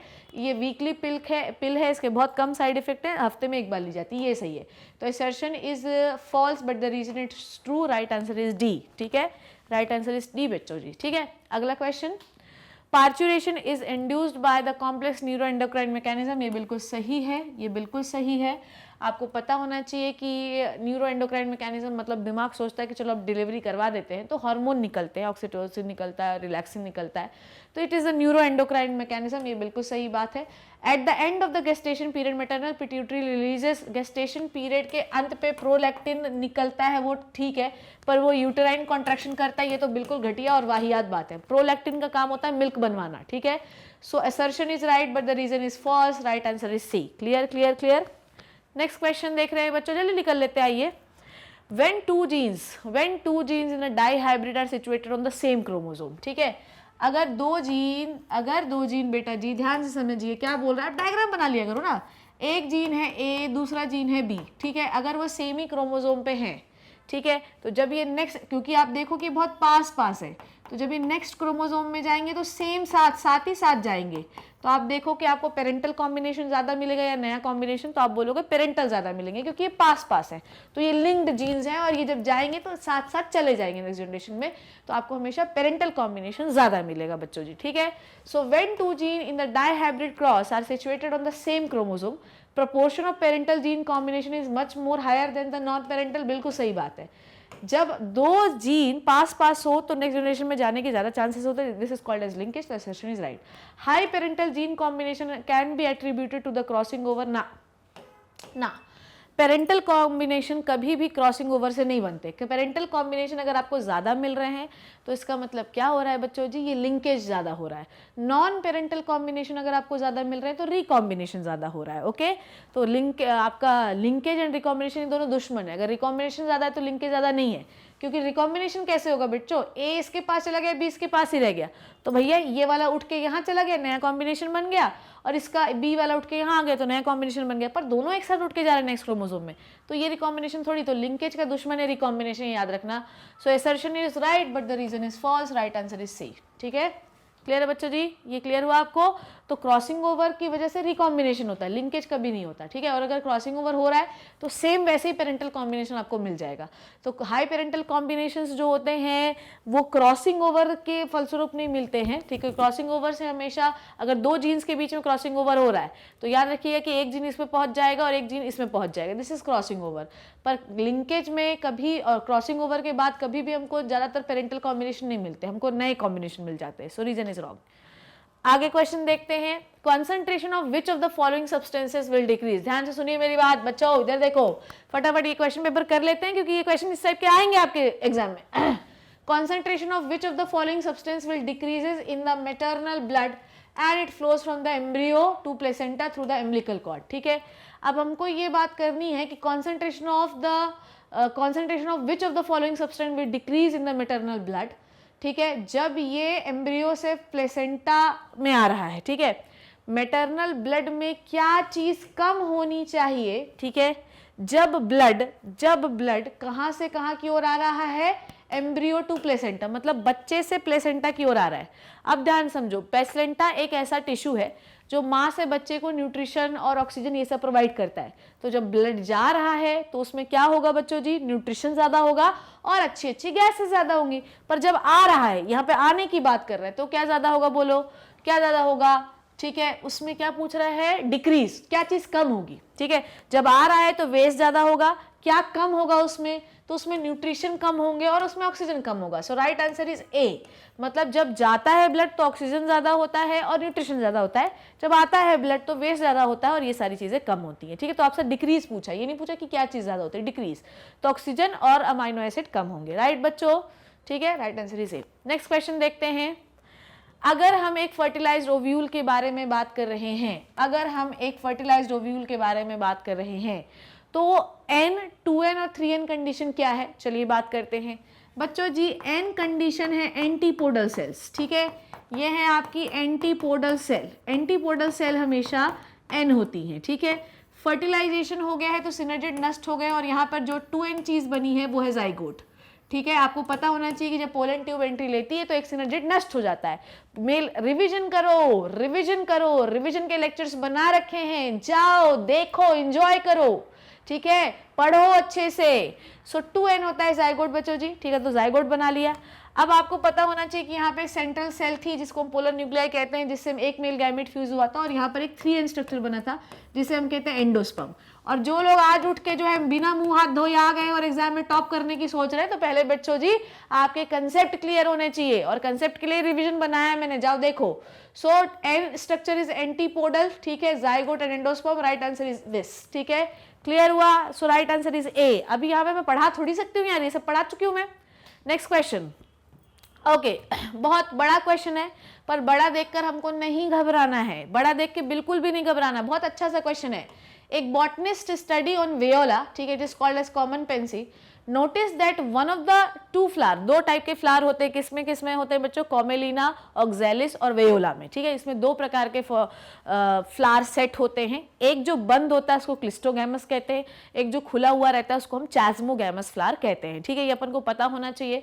अब क्लिस्टोगैमस फ्लावर मुट्ठी जैसा होता है जिसमें कि बहुत मेल और फीमेल पार्ट बड़े ही पास पास होते हैं, इनके में एश्योर्ड सीड सेट बनना मतलब है ही, पर इसमें कभी भी जाइटोनोगैमी या जीनोगैमी नहीं हो सकती। एक होते हैं चैस्मोगैमस फ्लावर जो खुले खुले होते हैं और उसमें ज़्यादातर ज़ैनोगैमी होती है, पर इनमें कहानी ये है कि हो सकता है कि नहीं हो, भाई नहीं आया पोलिनेशन, नहीं हुआ पोलिनेशन, पर क्लिस्टोगैमस जो इनके फ्लावर हैं, चल तेरे पास नहीं हुआ पर मैं तेरे लिए सीड तो बना ही दूंगा, ठीक है। सो यहाँ पर आपका वेयोला एग्जाम्पल दिया है, इसके 3 एग्जाम्पल आपके एनसीईआरटी में दिए हैं, कॉमेलिना, वेयोला और ऑक्सैलिस, ठीक है। तो जो फ्लावर, चलिए कौन सा करेक्ट ऑप्शन इसमें चुनना है, okay. The flower type which survived in is Clistogamous, ठीक है, unfavorable condition I, ठीक है, but the other flower type on the same plant survived and resulting assured seed set मिला। दो फ्लावर थे, एक मर गया एक जीवित था, जो assured seed set मिला, वो कौन सा सीड था, वो फ्लावर टाइप जो सर्वाइव ऑफ क्लिस्टोगैमस था और एग्जिबिट द ऑटोगैमी, यही राइट आंसर है, आगे देखने की जरूरत ही नहीं है। हमेशा जो बंद फ्लावर होते हैं उनको हम कहते हैं क्लिस्टोगैमस फ्लावर मेरे बच्चों, और क्लिस्टोगैमस फ्लावर बंद है, क्लिस्टो से क्लिस्ट याद रखो, मुट्ठी याद रखो, इसमें मेल और फीमेल जो फ्लावर होते हैं वो बड़े पास पास होते हैं, तो इनमें ऑटोगैमी होती है। So right answer is A, right. Next question, during parturition a pregnant woman is having prolonged labor pains and childbirth has to be fasted, ठीक है, बहुत देर तक हुआ लेबर पेन और चाइल्ड बर्थ तेज हो गया, और it is advisable to administrator और हार्मोन दैट कैन, क्या होना चाहिए अगर मान लो बहुत लंबे समय तक लेबर पेन हो रहा है, बच्चा बाहर नहीं आ रहा है, तो हमें उसे क्या बाहर से दें जिससे कॉन्ट्रैक्शन तेज हो जाए, लेबर पेन तेज हो जाए और बच्चा जल्दी बाहर आए। तो क्या उसको इंक्रीज करें मेटाबॉलिक रेट, क्या देना है, एडमिनिस्ट्रेट करना है, क्या ग्लूकोज रिलीज हो रहा है, हमको सवाल सुनो, रिलीज हो रहा है क्या इंक्रीज हो रहा है इससे मतलब नहीं, हमको देना क्या है बाहर से, ठीक है। अब बेसिकली ये याद रखना है कि देना तो ठीक है हमको, आपको पता है कि जब किसी का बच्चा पैदा होने वाला रहता है तो उसको ऑक्सीटोसिन के इंजेक्शन ठूस जाते हैं ताकि कॉन्ट्रैक्शन तेज हो और बच्चा बाहर आए, तो ये भी क्वेश्चन इंपॉर्टेंट है। तो बताइए जब बच्चा बाहर आ रहा है, कॉन्ट्रैक्शन हो रहा है, तो क्या चीज़ हो रही है, ग्लूकोज इंक्रीज हो रहा है, मेटाबॉलिक रेट इंक्रीज हो रहा है, ओवरी स्टिमुलेट हो रही है, स्मूथ मसल एक्टिवेट हो गई हैं, जिसकी वजह से व्यूटराइन कॉन्ट्रैक्शन हो रहा है, बच्चा बाहर जाने के लिए तैयार है। So right answer is D. Next question देखते हैं बच्चों जी, एक फीमेल है जो आईवीएफ ट्रीटमेंट में गई, ठीक है, एक फीमेल है जिसको बच्चा नहीं हो रहा था और उसने ये डिसाइड किया कि वो इन विट्रो फर्टिलाइजेशन कराएगी, ठीक है, और a female under going IVF treatment has blocked fallopian tube. अब इसके साथ प्रॉब्लम ये हुई कि गई तो, पर उसकी फेलोपियन ट्यूब ब्लॉक थी, ठीक है, समझ में आई बात। तो फेलोपियन ट्यूब में कुछ कहानी नहीं हो सकती, पर फिर भी वो बच्चा चाहती थी, तो बताइए कि उसके लिए क्या है पॉसिबल। तो याद करिए कि मैंने आपको पढ़ाया था जिफ्ट, जाइगोट इंट्राफेलोपियन ट्रांसफर में आप जाइगोट या एम्ब्रियो को 8 सेल्ड एम्ब्रियो को ट्रांसफर करते हैं फेलोपियन ट्यूब में, पर ये जो औरत है इसका फेलोपियन ट्यूब ही खराब है, तो अब आपके पास फेलोपियन ट्यूब का ऑप्शन नहीं है, अब आपके पास है यूट्रस। तो अब जो 8 सेल ब्लास्टोमियस एम्ब्रियो था उसको और बढ़ाओ और थोड़ा और बाहर डिवाइड कराओ और सीधे एम्ब्रियो को ले जाओ और यूट्रस में ट्रांसफर करो, this is called as intra uterine transfer. तो फीमेल को ये कराएगी तो बच्चा हो सकता है, फेलोपियन ट्यूब से कोई लेना देना नहीं, ठीक। नेक्स्ट क्वेश्चन, अब आपको बताना है, हम लोगों ने बहुत सारे कॉन्ट्रासेप्टिव मेथड्स पढ़े हैं, ठीक है, उसमें से हमको बताना है the mode of action of copper ion in IUDs. जो आयोडीज होती है जैसे कॉपर टी, कॉपर 7 मल्टीलोड 375, इसका काम क्या होता है बेटा, ये स्पर्म की मोटिलिटी को स्लो कर देती है। तो देखो कहाँ लिखा हुआ है, इंक्रीज करती है, ये सब कुछ नहीं, decrease the movement of sperm, ये मूवमेंट ऑफ स्पर्म को डिक्रीज कर देती है, स्पर्म पहुंच ही नहीं पाता है, ठीक है, क्लियर। और आपने पढ़ा है कि अगर आप चाहते हैं कि भैया आपका जो स्पर्म है वो सही तरीके से फर्टिलाइज हो या ओवा को सही तरीके से फर्टिलाइज करे, तो साइमल्टेनियस होना चाहिए, इधर से वो आए इधर से ये जाए, ठीक है। अब हमारे पास 400 सीड हैं। अब आप बताइए कि आपको कितने मियोटिक डिवीजन करने पड़ेंगे 400 सीड बनाने के लिए। चलिए, इसके लिए सीड बनाना है बच्चों जी, तो पहले मेल गैमेट भी चाहिए, फीमेल गैमेट भी चाहिए। चलिए देखते हैं। अगर हमको एक ये मानते हैं कि हमारे पास स्पर्म मदर सेल, ठीक है, ध्यान से समझिए, हमारे पास स्पर्म मदर सेल थी। स्पर्म मदर सेल नहीं बोलते इसको यार, प्लांट है ना, मैं भूल जाती हूँ। माइक्रोस्पोर मदर सेल है, ध्यान से सुना, समझते जाना। माइक्रोस्पोर मदर सेल है हमारे पास, ठीक है बेटा जी। माइक्रोस्पोर मदर सेल कैसी थी? 2n, ठीक है, 2n थी। अब जब हमने मियोसिस इसमें कंप्लीट किया, मियोसिस, ठीक है, मियोसिस हमने किया तो हमको 4 हैप्लॉइड माइक्रोस्पोर मिले, ठीक है। ये 4 माइक्रोस्पोर मिले बच्चों जी, ये माइक्रोस्पोर, ठीक है। और ये चारों माइक्रोस्पोर जो है ये 4 पोलन ग्रेन बनाएंगे, 4 पोलन ग्रेन बना सकते हैं, क्लियर, ठीक है। तो अगर हमको 400 सीड चाहिए, ठीक है, 400 सीड चाहिए तो हमको 400 पोलन ग्रेन भी चाहिए, तो 4 × 100 करिए तो 400 पोलन ग्रेन आ जाएंगे, ठीक है। तो आपको कितने बार मियोसिस करना पड़ेगा? 400 बार मियोसिस करोगे तो 400 पोलन ग्रेन मिलेंगे। ये समझ में आई बात? पोलन ग्रेन बनाने के लिए हमको 100 बार मियोसिस करना पड़ेगा। 100 मियोसिस करोगे तो आपको 400 पोलन ग्रेन मिलेंगे। अब ये तो हुई मेल की बात, ये तो हुई बच्चों जी किसकी? मेल की बात हुई ना। अब आते हैं मेगास्पोर में। मेगास्पोर में इस तरीके से आपके क्वेश्चन आ सकते हैं और आप घूम सकते हैं। अब ऐसे ही घूमोगे आप। मेगास्पोर मदर सेल जो है, मेगास्पोर मदर सेल, ये भी कैसी थी बच्चों जी? 2n। जब इसमें मियोसिस हुआ बच्चों जी, ध्यान से समझो, इसमें हुआ बेटा जी मियोसिस, तो हमको कितनी सेल मिली? हमको मिली 4 सेल, 4 हैप्लॉइड सेल मिली, जिनको हमने मेगास्पोर कहा, ठीक है बच्चों। इनको हमने क्या कहा? मेगास्पोर। याद है आपको कि भूल गए? मैम हमको ये याद नहीं कि हमने कल रात में खाना क्या खाया था, ये क्या खा के याद होगा हमें? तो बेटा याद करो, दिमाग पे जोर डालो, पढ़ा पढ़ा के जीवन जो है मेरा बर्बाद हुआ जा रहा है, देखो ध्यान से। तो इसमें 3 डी जनरेट हो गए बच्चों जी और 1 बच गया, और यही जो है ये क्या बनाएगा? एग, ठीक है। तो अगर ठीक है, एक एग बनाएगा। क्लियर क्लियर क्लियर, समझो। अब अगर आप चाहते हो क्या, ठीक है, अगर आप चाहते हो कि आपको 400 सीड मिले, ठीक है, अगर आप चाहते हो कि आपको 400 सीड मिले, ठीक है, तो आपको 100 बार तो क्या कराना पड़ेगा? ध्यान से सुनो, आपको 100 बार तो ये वाले कराने पड़ेंगे, मतलब आपको पोलन ग्रेन के लिए 100 बार डिवीजन कराना पड़ेगा। अब आप 400 पोलन ग्रेन है तो 400 बेटा एग भी तो चाहिए। 100 बार मियोसिस करा, ध्यान से सुनो क्या बोल रही हूँ मैं। जब आपने 100 बार मियोसिस करवाया तो आपको 400 पोलन ग्रेन मिले। अरे जब आपने 100 बार मियोसिस कराया तो आपको 400 पोलन ग्रेन मिले बच्चों जी, ठीक है, क्लियर। अब अगर आपके पास 400 पोलन ग्रेन है तो 400 एग भी तो चाहिए। अब 400 पोलन ग्रेन तो 100 ही बार मियोसिस करने से मिल जाते हैं, क्योंकि आपको पता है एक मियोसिस में 4 पोलन ग्रेन मिलते हैं, ठीक है। तो 400 मियोसिस करने के लिए 100 बार मियोसिस करना पड़ेगा। तो अब यहाँ पर एग के साथ कंडीशन नहीं है, क्योंकि एक बार मियोसिस करने पर हमको एक ही फंक्शनल एग मिलता है, पर हमको तो 400 चाहिए। तो हमको कितने बार 400 एग बनाने के लिए, यहाँ पे लिख रही हूँ, तो हमको 400 बेटा जी एग बनाने के लिए, 400 एग बनाने के लिए कितने मियोसिस करने पड़ेंगे? हाउ मेनी मियोसिस, ठीक है। तो 400 एग बनाने के लिए हमको 400 मियोसिस करने पड़ेंगे, क्योंकि 400 पोलन ग्रेन है। अब 400 पोलन ग्रेन बनाने के लिए तुमने कितने मियोसिस किए? 100। तो टोटल मियोसिस तुमने कितना किया? 500। 400 किया 400 एग बनाने के लिए, 100 किया 400 पोलन ग्रेन बनाने के लिए। So right answer is 500। I hope you get it, ठीक है। तो I hope you get it, done है बच्चों, क्लियर हुआ ये कैलकुलेशन। Next question. अब ये उन्हीं लोगों को समझ में आएगा जिन्होंने पढ़ा होगा। अब जिन्होंने कुछ पढ़ा ही नहीं तो उसको मैं कैसे समझाऊं, ठीक है। ये कैसे बना, 3 कैसे डिजनरेट होगा, जाओ रिवीजन लगाओ, पढ़ाया मैंने। एक क्रॉस किया हम लोगों ने टॉल पी प्लांट और ग्रीन पॉट्स के बीच में, और हम लोगों ने किया डॉर्फ और किसके बीच में? येलो के बीच में, येलो पॉट के बीच में। अब बेटा जी इसका क्या बनेगा? गैमीट ये बनेंगे, इसके क्या गैमीट बनेंगे? ये बनेंगे। जब हमने कैलकुलेशन किया तो हमारे पास गैमीट क्या मिले? हमारे पास गैमीट मिले ये, ठीक है बच्चों। अब इसमें क्या करना है आपको? 13, 23, 14, 24 रूल लगाना है।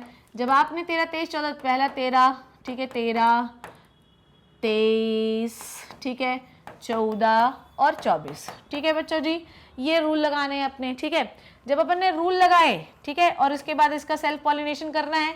ठीक है, T G, small T G और टी जी। ठीक है, तो आपको रेशियो मिलेगा 9:3:3:1। अब इसको घर पे जाके आप कैलकुलेट करके देख सकते हैं। करके दिखाऊं क्या यार, करके दिखाऊं क्या यार? चलो, तो यहाँ पर हमको जो है 80 प्लांट्स जो है वो मिले, हमको टोटल 80 प्लांट मिले, जिसमें हमको ये बताना है कि कितने हमको टॉल मिले। चलो क्लियर करते हैं अपन। टोटल हमें F2 जनरेशन में out of 80 plant how many are likely to be tall. Calculation आप कर सकते हैं, कोई टेंशन नहीं है। ठीक है, पर यहाँ पे कैलकुलेशन करके देखना। देखो देखो देखो, मैं तुमको करके दिखा देती हूँ, नहीं तो तुमको कन्फ्यूजन होगा फालतू में। मैं तुमको ये क्रॉस करके दिखा देती हूँ, काहे को टेंशन लेते हो? टेंशन मुझे दो। आप लोगों ने टॉल, ध्यान से देखो इधर मेरे बच्चों, हम लोगों ने एक टॉल ग्रीन प्लांट लिया, ग्रीन पॉट प्लांट लिया, उसको हमने डॉर्फ येलो पॉट प्लांट के साथ ग्रो कराया। इसके गैमेट क्या बनेंगे? ये बनेगा, इसका गैमेट ये बनेगा। जब हम लोगों ने 13, 23, 14, 24 रूल लगाया, टी जी, ठीक, 13, 23, 14, 24 रूल लगाया, तो पहले का तीसरे से करोगे ना ना ना ना ना, टी को एक साथ ला लो, टी को एक साथ ला लो। ठीक है, 13, 23, 14, 24 रूल लगाओ, पहले का तीसरे से, दूसरे का तीसरे से, पहले का चौथे से, दूसरे का चौथे से, ये गैमेट बने आपके। अब इसको अपन ने सेल्फ फर्टिलाइजेशन करना है। मेंडल का डाई हाइब्रिड रूल है ये बेटा जी। ठीक है, T G T G T G T G. ठीक है, क्लियर? ठीक है, अब हमको इसमें आप बनाओ, गैमेट बनाओ अपन यार, गैमेट बनाओ। चलो जल्दी से आ जाओ, गैमेट बनाओ। गैमेट जब हमने बनाए तो ये बनेंगे T G, capital T small T, capital G capital G, capital T capital G small G, capital T small T, capital T small T, capital G small G. Done है? ठीक है, capital T small T, capital G small T, capital G, capital T small T, capital G small T, capital G small G. ठीक है, आप वही बने, Mendel का dihybrid cross बना रहे अपन। Capital T capital G small G, capital T small T, capital G small G, capital T small G, capital T small T, small G, capital T small T, capital G small G, small G, capital G small G, capital T small G, और ये बना small T small जी। अब हमको ये बताना है कि इस पूरे डाई हाइब्रिड क्रॉस में कितने टॉल बने। अगर 80 प्लांट बने F2 जनरेशन में तो कितने टॉल बने? चलो गिन लो रे, कितने टॉल बने। आजा, टॉल टॉल टॉल, ये टॉल बना है, ये टॉल बना है, ये टॉल बना है, ये टॉल बना है, ये टॉल बना है, ये टॉल बना है, ये टॉल बना है, ये टॉल बना है, ये टॉल बना है, ये टॉल बना है, ये गिन लो। 1 2 3 4 5 6 7 8 9 10 11 12। ठीक है, डन। अब यहाँ पर पूछ क्या रहा है सवाल, एक बार और फिर देखते हैं। How are likely to be tall. ठीक है, कितने टॉल हैं यहाँ पे, हमको कितने दिख रहे हैं यार? चलो देखते हैं फिर से एक बार, टॉल और कुछ छूटा उटा तो नहीं अपना? वैसे तो सारे ले लिया मैंने टॉल। 1 2 3 4 5 6 7 8 9 10 11 12, 12 भी तो दिखाई दे रहे हैं। Okay, let me check it out फिर से। चलो अब हमारे पास यहाँ पे गिनो 1 2 3 4 5 6 7 8 9 10 11 12। तो हमारे पास यहाँ पर दिए हुए हैं टॉल 12। अगर मैं टोटल पूछूं कि कितने गैमीट बनते हैं तो बताओ कितने प्रकार के प्लांट बने, तो ये तो कितने हो गए? ये 16। हमारे पास डाई हाइब्रिड रेशियो में 16 प्रकार के प्लांट बनते हैं, तो 12/16। ठीक है, 16 में हमको 12 टॉल मिले हैं। ठीक है, अब ध्यान से समझना मेरी बात।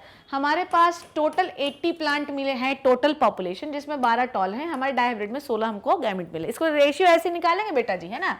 तो इसको डिवाइड करो, कितना आएगा? चलो ठीक है, 6, कितना आ गया? 60। इसका कैलकुलेशन होगा 60।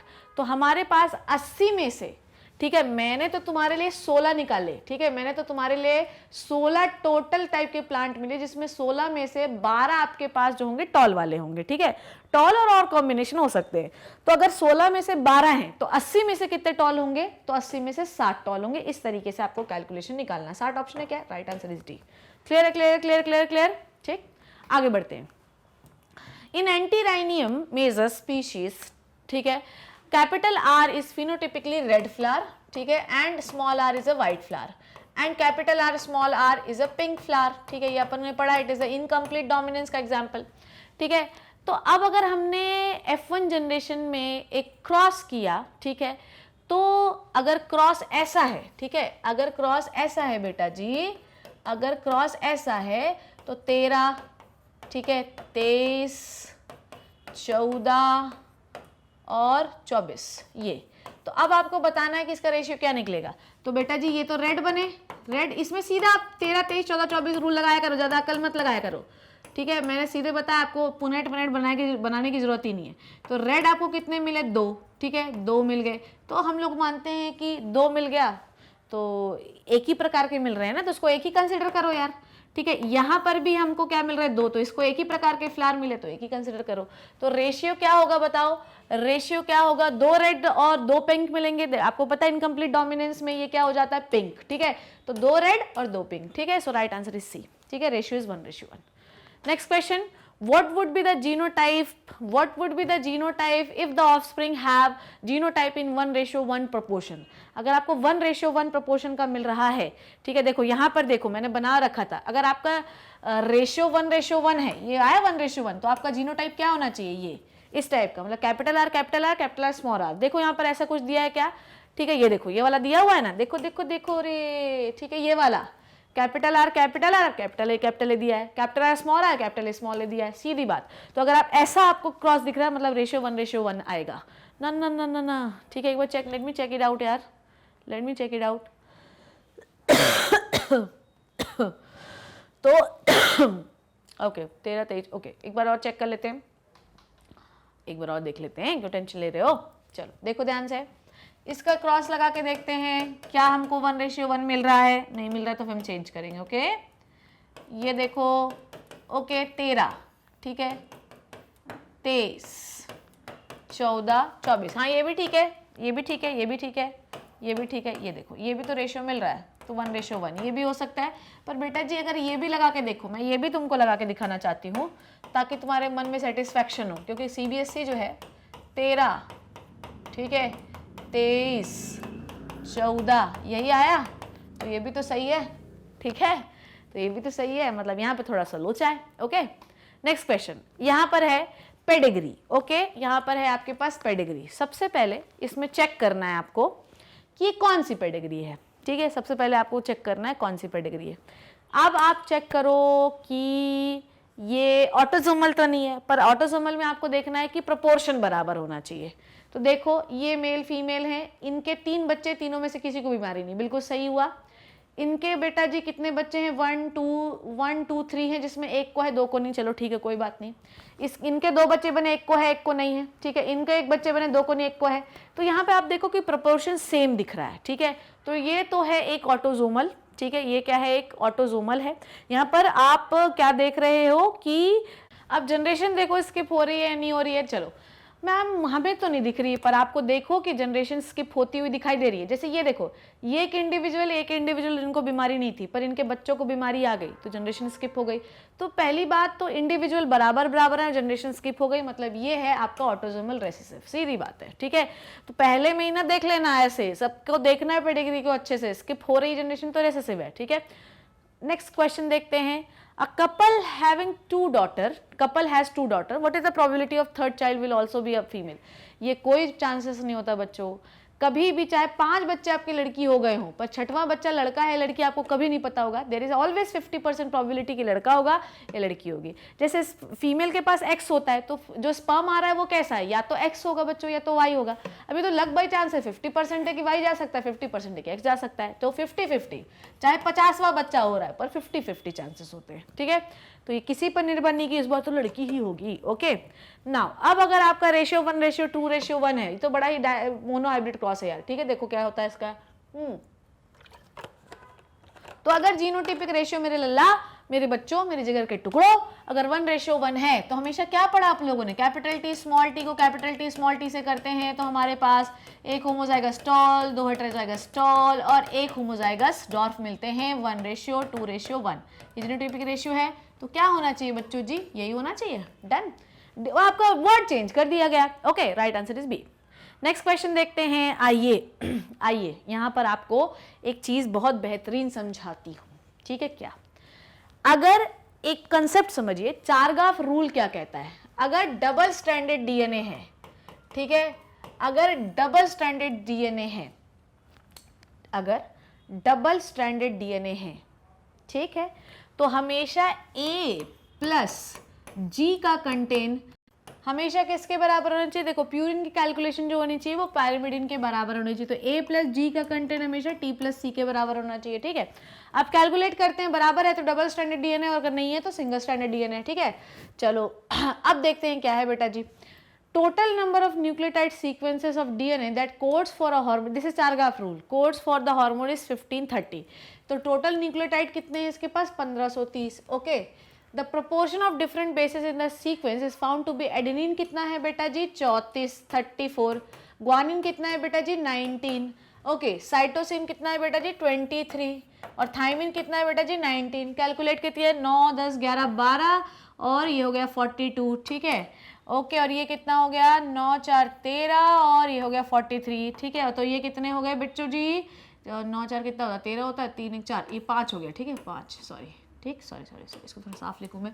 अब मैथ्स नहीं ली हूँ तो इतना तो होता ही है। अब देखो क्या आपको प्रोपोर्शन बराबर दिख रहा है? नहीं। तो अगर आपको प्रोपोर्शन बराबर नहीं दिख रहा है तो बेटा जी डबल स्टैंडर्ड डीएनए तो नहीं है। ठीक है, तो डबल स्टैंडर्ड डीएनए तो नहीं है ये। ठीक है, तो ये डीएनए नहीं है, it is a single strand DNA coiled down stone, ना ना ना ना, तो ये क्या है बच्चों जी? This is the single stranded DNA. ठीक है, this is the single stranded DNA बच्चों। ठीक है, so this is the single stranded DNA, right. तो अगर आपका प्रोपोर्शन इक्वल होगा देन डबल स्टैंडर्ड डीएनए, नहीं होगा तो single stranded DNA. Okay, next question देखते हैं क्या है। अब आपसे पूछा जा रहा है न्यूक्लियोसोम के बारे में। ठीक है, what is a nucleosome? Nucleosome is nothing, आपके डीएनए में बहुत सारे न्यूक्लियोसोम होते हैं। न्यूक्लियोसोम कुछ नहीं होता है, इसमें 8 हिस्टोन प्रोटीन का ग्रुप होता है जिसके ऊपर डीएनए रैप करता है। ठीक है, डन है। आपके जो आपकी कहानी है जो मैं बोल रही हूँ, जैसे कि इसमें क्या बोल रहा है? A stretch of an euchromatin has 200 nucleosome. कितने न्यूक्लियोसोम है बेटा जी? 200 न्यूक्लियोसोम है। क्लियर? तो चलो अब बेटा जी ये याद रखो कि एक न्यूक्लियोसोम में टोटल, न्यूक्लियोसोम कुछ नहीं है, इट इज 8 हिस्टोन प्रोटीन का एक ऑक्टामर होता है जिसके चारों तरफ आपके जो है क्या रैप होते हैं? डीएनए। ठीक है, तो हम मान रहे हैं कि आपके पास 200 न्यूक्लियोसोम्स हैं। ठीक है, तो एक न्यूक्लियोसोम में टोटल कितने बेस पेयर होते हैं बेटा जी? 200 बेस पेयर, ये याद रखिएगा। तो अगर आपके पास 200 न्यूक्लियोसोम है तो बेस पेयर कितने होंगे? 200 इंटू, ठीक है, एक न्यूक्लियोसोम में 200 बेस पेयर, तो 200 न्यूक्लियोसोम में कितने बेस पेयर इंटू करो तो आ जाएगा 40,000। ठीक है, ये आ गया आपका 40,000 बेस पेयर। तो आपके 200 न्यूक्लियोसोम में 40,000 बेस पेयर होंगे। अब आपको ये बताना है कि हमारा लेंथ कितना होगा। हाउ मेनी बेस पेयर हो गया? बेस पेयर होगा 40,000, तो ये गया, ये भी गया। अब हमको ये बताना है लेंथ कितनी होगी। ठीक है, देखो बच्चों जी ये याद रखो कि एक बेस पेयर के बीच में लेंथ है करीब 0.34 इंटू 10⁻⁹। ठीक है, 10⁻⁹। ठीक है बच्चों जी, तो एक बेस पेयर के बीच में लेंथ है आपका 0.34 इंटू 10⁻⁹। तो 40,000 बेस पेयर के बीच में कितनी लेंथ होगी बोलो? तो ये होगी 40,000 इंटू 34 इंटू 10⁻⁹। और अगर आप इसको कैलकुलेट करके देखोगे तो ये आएगा 40,000 इंटू आपका 13,600, इसको कैलकुलेट करके देखना, 13,600 इंटू 13,600 इंटू 10⁻⁹। इसको कैलकुलेट करके देख लेना, इसके वो हटाओगे तो भैया सीधा आपका ये रेशियो मिलेगा। सो आपका आंसर होगा ये, आपके 40,000 बेस पेयर जो बेस पेयर हैं जो आपके 400 न्यूक्लियोसोम में, उनके बीच की डिस्टेंस है 13,600 इंटू 10⁻⁹। यही कैलकुलेशन आएगा, राइट आंसर इज दिस। ठीक है, नेक्स्ट क्वेश्चन देखते हैं। अब याद रखिए कि जो डीएनए होता है वो ज़्यादा स्टेबल होता है, डीएनए कम रिएक्टिव होता है, आरएनए कम स्टेबल होता है, आरएनए ज़्यादा रिएक्टिव होता है। इवन इवोल्यूशन भी आरएनए में ज़्यादा देखने को मिलता है। कारण क्या है? क्योंकि आरएनए के पास एक OH ग्रुप होता है जो ज़्यादा रिएक्टिव होता है, डीएनए के पास नहीं होता, जो डीएनए को ज़्यादा स्टेबिलिटी प्रोवाइड करता है। अब हमको देखना है और बताना है कौन सा स्टेटमेंट करेक्ट है। A is having 2 OH group, ठीक है, makes less reactive and structurally stable। ठीक है, ये गलत है, गलत है। A is having OH की वजह से रिएक्टिविटी बढ़ती है। ठीक है, एक A जो है वो शुगर है आरएनए की, और B जो शुगर है वो है डीएनए की। आरएनए में एक एक्स्ट्रा OH ग्रुप होता है जबकि डीएनए के पास OH ग्रुप नहीं होता है, इसलिए वो डीऑक्सी है, विदाउट ऑक्सीजन। ओके, A के पास OH ग्रुप है जो इसे मोर रिएक्टिव बनाता है, बिल्कुल सही बात है। एंड स्ट्रक्चरली इसी वजह से ये अनस्टेबल है, आरएनए बहुत अनस्टेबल स्ट्रक्चर होता है, जबकि बी के पास H ग्रुप है जो कि इसे बहुत लेस रिएक्टिव बनाता है, स्ट्रक्चरली स्टेबल भी बनाता है। A and B both have OH group है ही नहीं, A and B both are having OH group है ही नहीं, ठीक है। तो कुल मिला के B is the right answer, right है बच्चों। तो डी आरएनए जो होता है it is much more unstable than the DNA. क्यों? क्योंकि आरएनए के पास एक एक्स्ट्रा ओग होता है जो कि उसे मोर रिएक्टिव बना देता है। इवन म्यूटेशन जो होते हैं, जो भी होते हैं, वो आरएनए में ज्यादा होते हैं, ठीक है। नेक्स्ट क्वेश्चन देखते हैं, मिचेल्सन एंड स्टाल्स। मिचेल्सन एंड स्टाल ने basically semi conservative method of the DNA replication दिया है, ठीक है। अब इसमें ये पूछ रहे हैं, ठीक है, Meselson and Stahl experiment is continued for the 6th generation in the bacteria. The ratio of heavy strand is N15 N15, hybrid N15 N14, N14 N14 containing DNA in the 6th generation would be, ठीक है। अब आप ध्यान समझो कि मान लो कि हमारे पास, ध्यान से सुनना, जनरेशन 1 में हमारे पास पूरा हाइब्रिड डीएनए है। जनरेशन 1 में हमारे पास पूरा हाइब्रिड डीएनए है, it is N15 and N14, hybrid DNA है 100%, ठीक है। डन है बच्चों जी। अब जब हमने N15 N14, या मैं हाइब्रिड को ऐसा लिख लेती हूँ, ठीक है, N15 N14, या ठीक है हाइब्रिड डीएनए लिख लेती हूँ, हाइब्रिड डीएनए। हाइब्रिड डीएनए का मतलब होता है इसमें हैवी और लाइट डीएनए दोनों है। हाइब्रिड डीएनए है जनरेशन 1 में, ध्यान समझना, ऐसे समझ में आए क्योंकि क्वेश्चन टफ होते हैं। हाइब्रिड डीएनए मतलब इसमें लाइट डीएनए भी है और हैवी डीएनए भी है। जब सेमी कंजर्वेटिव मेथड है तो 50% यहाँ पर क्या बना बच्चों जी, लाइट डीएनए, ये याद रखना, ठीक है। और यहाँ पर हमारे पास फिर से क्या आ गया, 50% हमारे पास आ गया बच्चों जी यहाँ पर हाइब्रिड डीएनए, ठीक है। अब इसका 50% करोगे तो क्या होगा, 25% बच्चों हमारे पास क्या आएगा, हाइब्रिड डीएनए, ठीक है, HY लिख देती हूँ, हाइब्रिड डीएनए, ठीक है। और 75% आएगा आपके पास लाइट डीएनए। ध्यान समझना, ऐसे ही सॉल्व होता है ये, ठीक है, ओके। और फिर जब यहाँ पर इसका कितनी जनरेशन हो गई, this is generation 1, this is generation 2, this is generation 3। जब इसका भी 50% किया तो 12.5 आया आपका hybrid DNA.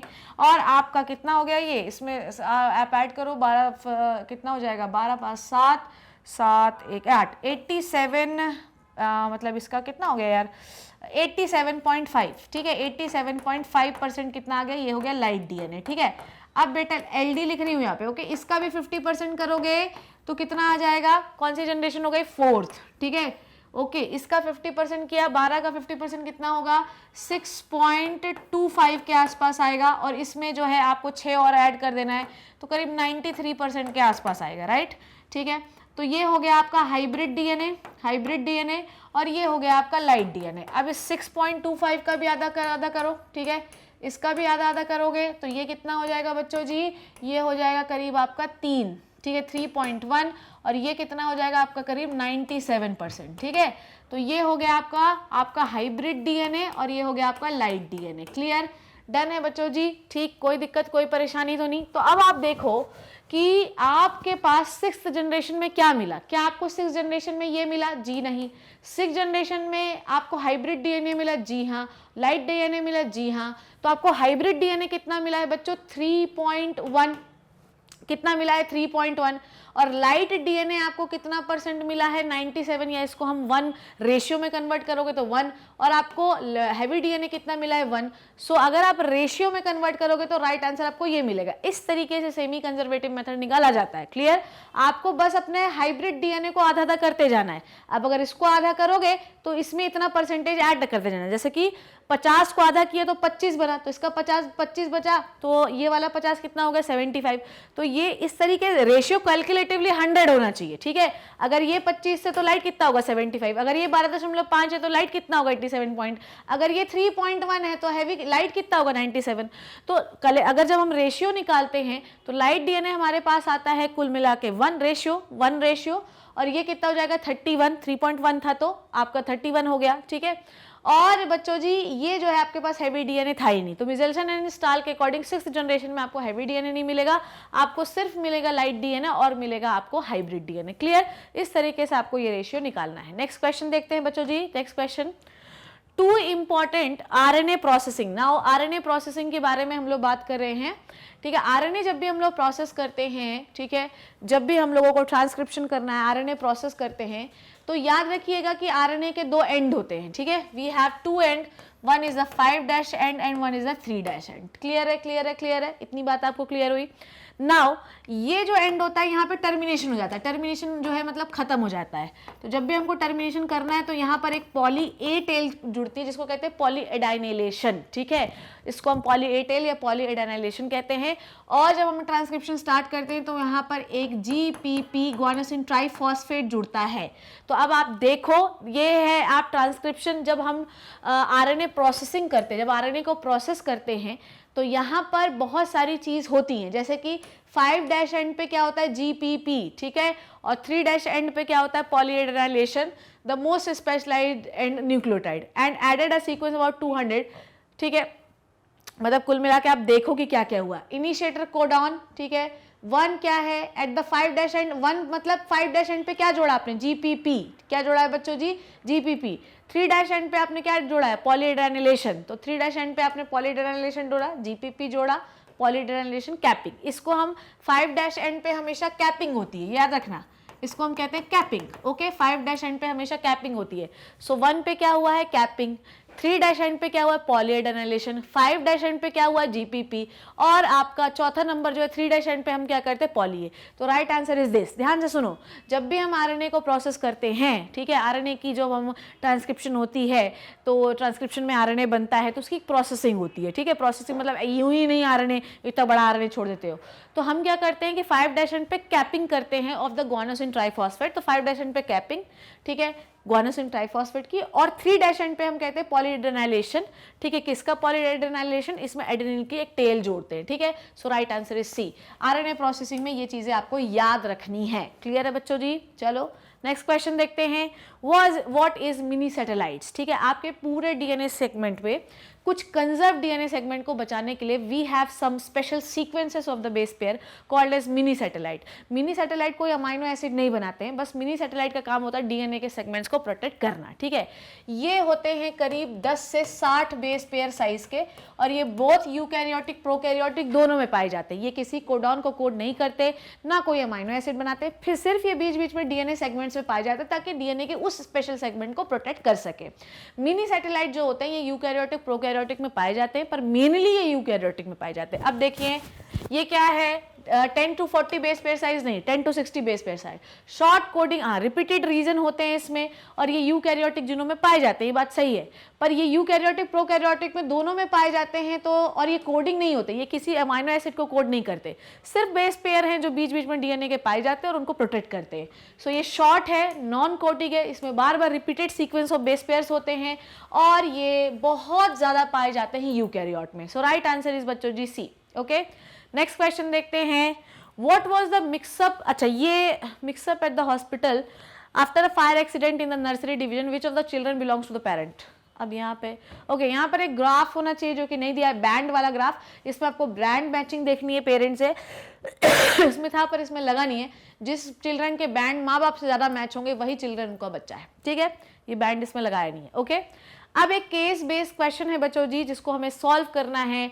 To answer the question study the graphs below the subject below for the subject 1 and 2 showing different levels of certain hormones. Clear? अब यहाँ पर हमको कुछ चीजें जो है पढ़नी है। देखिए क्वेश्चन करते जाएंगे, ग्राफ्स देखते जाते हैं। देखो subject 1 and 2 peak observed in subject 1 and 2 is due to, किस चीज की वजह से है? देखो ध्यान से, यहां पर अगर आप देख रहे हो कि ए में क्या हो रहा है, ओव्यूलेशन। क्या हो रहा है? ओव्यूलेशन। डन है बच्चों जी। तो सब्जेक्ट ए में पीक क्यों दिख रही है? क्योंकि यहाँ पे ओव्यूलेशन हुआ है।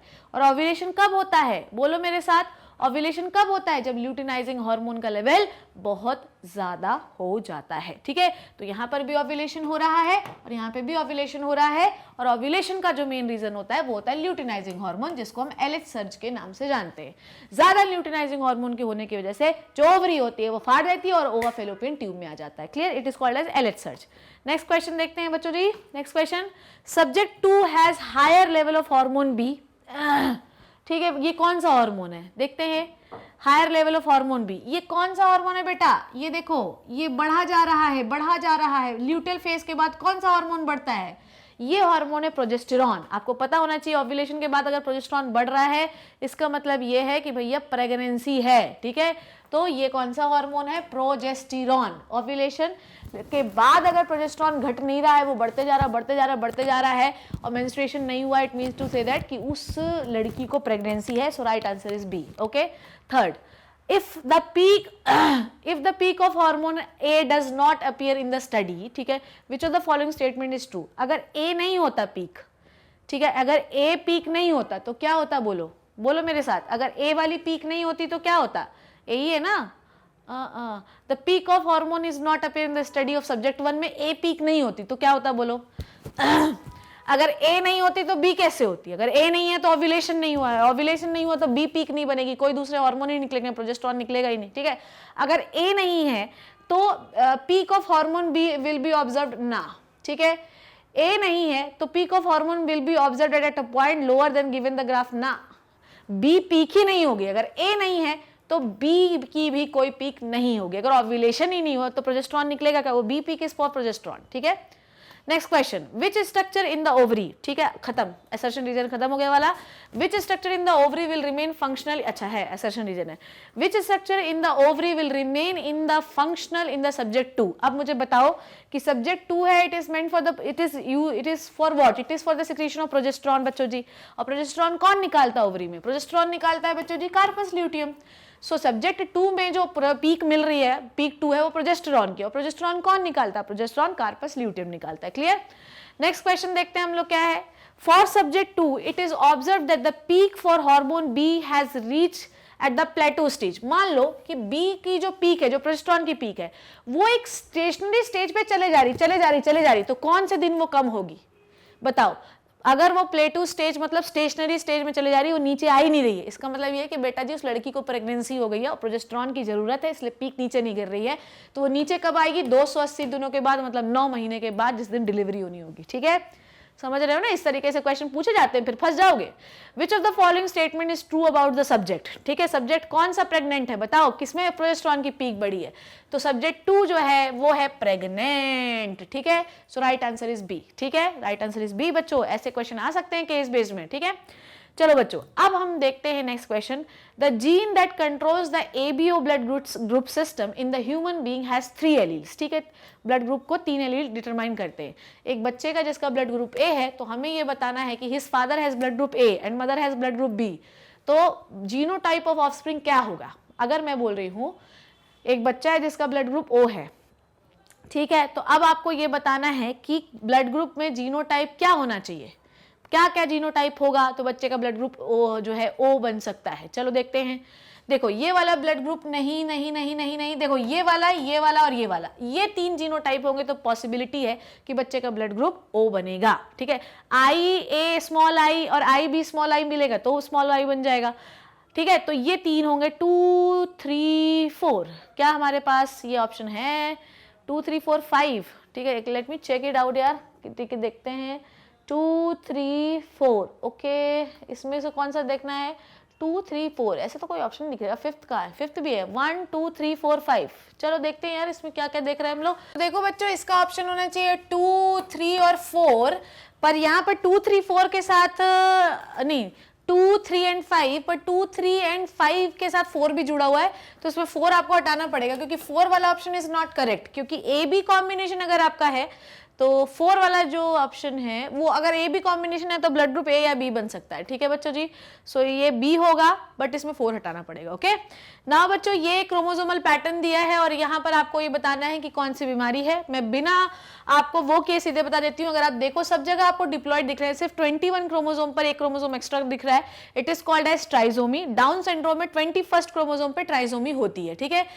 सो यहाँ पर आप देखो कि नॉर्मल ह्यूमन फीमेल है, जी नहीं। Person is suffering from colour blindness, जी नहीं, ठीक है। Person is suffering from the Down syndrome, जी है। 21st क्रोमोसोम पे ट्राइजोमी होती है डाउन सिंड्रोम की, ठीक है। So right answer is C. Now ये एक ड्रोसोफिला का डायहाइब्रिड क्रॉस जो हमने परफॉर्म किया था, एनसीईआरटी का ही डायग्राम है ये, ठीक है। अब हमको ये बताना है कि क्वेश्चन पूछा गया है, which of the following conclusion can be drawn on the basis of this cross when the yellow body white eyed drosophila female were hybridize with the brown body red eyed male, मतलब dominant male है, female recessive है। The F1 progeny were intercrossed. F2 generation would have been following ratio. हमको ये बताना है, देखिए हम लोगों ने ये लिया है, फीमेल को रेसेसिव लिया है बच्चों जी, और हमने मेल को डोमिनेंट लिया है, इसलिए मेल को हम वाइल्ड टाइप बोल रहे हैं।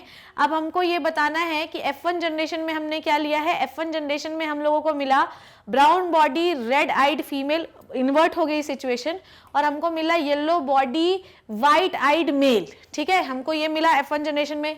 नेक्स्ट ये पूछा है कि F1 प्रोजेनी वर इंटरक्रॉस्ड, ठीक है, and F2 generation would have the shown ratio. अब इसको अगर हम क्रॉस कराएं, जैसे ये पूछ रहा है कि अगर हम इसको क्रॉस कराएं, ठीक है, मतलब कि brown body red eyed female को, ब्राउन बॉडी मतलब कौन सा है, ब्राउन बॉडी और रेड आइड फीमेल को अगर हम क्रॉस कराएं किससे, yellow body red eyed male से, yellow body white eyed male से, ठीक है, ये मेल है, तो आपका रेशियो क्या मिलेगा वो ध्यान से देखिए, ठीक है। आपको कैसे प्राणी मिलेंगे वो देखिए, 1:1 because of linkage of gene, 9:3:3:1 because of recombinant of gene, deviation from 9:3:3:1 because of segregation of gene, deviation from 9:3:3:1 because of linkage of gene। ध्यान से सुनो कि जो रेशियो मिलना चाहिए वो था, अब देखो ध्यान से, यहाँ पर F2 जनरेशन में हमारा चीजें पलट गई, F2 जनरेशन में आपको चीजें पलट गई, तो बेसिकली ये पूरा क्रॉस आपके एनसीईआरटी से उठाया गया है, अभी बहुत लंबा क्रॉस है, आप मेरे लेक्चर लगा के देख सकते हो। तो ये जो डेविएशन हमको मिला F2 जनरेशन में, F1 जनरेशन में सब कुछ सही साइड चला, पर F2 जनरेशन में चीजें पलट गई थी क्योंकि लिंकेज हो गया था, ठीक है, ओके। तो because of linkage of gene जो है हमको डेविएशन रेशियो से दूसरा मिला, ठीक है, right answer is D. Next question, इस प्रोसेस में आपको क्या दिखाई दे रहा है, ध्यान से देखो, वो आपको वो वाला जो क्रॉस है आप लेक्चर में रखा हुआ है, मेंडल का ड्रोसोफिला का क्रॉस, आप जाके देखना उसमें बना हुआ है, क्योंकि इसमें बहुत एक्सप्लेन करना पड़ता है इसलिए मैंने किया नहीं, ओके। ये क्या हो रहा है, ये हो रहा है elongation. Now listen to me very carefully, क्या बोल रहे हैं हम लोग इसमें, ये क्या हो रहा है, देखो ध्यान से, ये है बच्चों जी एमआरएनए, ठीक है, ये है आपका राइबोसोम, ठीक है, ये है आपका राइबोसोम, राइबोसोम को स्मॉल यूनिट, स्मॉल और लार्ज सब यूनिट, और यहाँ पर ये बेटा जी ये टीआरएनए, ठीक है, क्या है ये टीआरएनए। अब होता ये है कि टीआरएनए अमाइनो एसिड पकड़ पकड़ के लाता है और इसको देता रहता है और अमाइनो एसिड जुड़ते जाते हैं और ये चेन आपकी निकलती जा रही है। तो यहाँ पर क्या हो रहा है, यहाँ पर हो रहा है ट्रांसलेशन इलोंगेशन, क्योंकि प्रोटीन किस में बनता है, ट्रांसलेशन में बनता है। तो डीएनए से एमआरएनए बनाना इस ट्रांसक्रिप्शन एंड एमआरएनए से प्रोटीन बनाना इस ट्रांसलेशन। तो यहाँ पर आप अमाइनो एसिड जुड़ते जा रहे हैं तो क्या बन रहा है, प्रोटीन बन रहा है, तो प्रोटीन बनाना ट्रांसलेशन कहलाता है, एंड ये चल रही है इलोंगेशन। क्या चल रही है, इलोंगेशन, अमाइनो एसिड ऐड होना is elongation, clear. Next question देखते हैं, डीएनए जो है वो एक ऐसा सेमी कंजर्वेटिव मेथड है, पर डीएनए की कहानी थोड़ा अलग है। डीएनए में अगर आप देखें तो यहाँ पर ये कंटिन्यूसली जो है स्ट्रैंड बन रहा है, ठीक है, पर यहाँ पर डिसकंटिन्यूस बन रहा है, ये बात समझना बात को। तो याद रखना कि यहाँ पर ये बोल रहे हैं कि 1 is discontinuous synthesis and 2 is continuous synthesis, 3 is 3 end and 4 is 5 end। 1 देखो क्या है, 1 is the continuous synthesis। यहाँ पर आप देखो कि यहाँ पर कंटिन्यूसली सिंथेसिस हो रही है डीएनए की, ठीक है, 1 में कंटिन्यूस, 2 में डिसकंटिन्यूस। तो 1 में क्या है कंटिन्यूस और 2 में है डिसकंटिन्यूस, तो ये भी गया और ये भी गया। अब देखना इसमें, अब हमेशा ये याद रखो बच्चों जी कि ये है 5' एंड और ये है 3' एंड, ठीक है, तो याद रखो 4 is 5', वेयर इज 4 is 5', ठीक है, एंड 3 is 3', ठीक है। सो ये answer is, I think D is right answer. हमेशा याद रखो ये है 5' to 3', ठीक है, और ये है 3' to 5', ठीक है, ये याद रखना। इस तरीके से डीएनए का सिंथेसिस होता है, ओके, क्लियर। हमेशा डीएनए की सिंथेसिस ये आपको पता होनी चाहिए कि 5' से शुरू होगी, ओके। नाउ ट्रांसक्रिप्शन, ध्यान से समझिए, यहाँ पर क्या बोल रहा है, transcription unit is represented in the diagram, ठीक है। अब यहाँ पर समझो कि 1 क्या है, 1 क्या है, ध्यान से समझेंगे हम लोग। 1 होती है प्रमोटर साइट, ठीक है, 1 क्या होती है, प्रमोटर साइट। प्रमोटर जो होता है ये ट्रांसक्रिप्शन हो रहा है, ट्रांसक्रिप्शन में हम क्या बनाते हैं, ट्रांसक्रिप्शन में हम डीएनए से एमआरएनए बनाते हैं। तो जो 1 साइट है वो है प्रमोटर साइट, प्रमोटर बाइंड होगा तभी ट्रांसक्रिप्शन होना शुरू होगा। सो यहाँ पर बी तो गया ऑप्शन, ठीक है। अब 2 देखो, 2 क्या होता है, 2 है ये, यहाँ पर ये जो दिखाई दे रहा है ये कौन सा फैक्टर है, रो फैक्टर या सिग्मा फैक्टर है। याद रखना कि 3' एंड पे लास्ट में एक रो फैक्टर बाइंड होता है जिससे ट्रांसक्रिप्शन खत्म हो जाता है।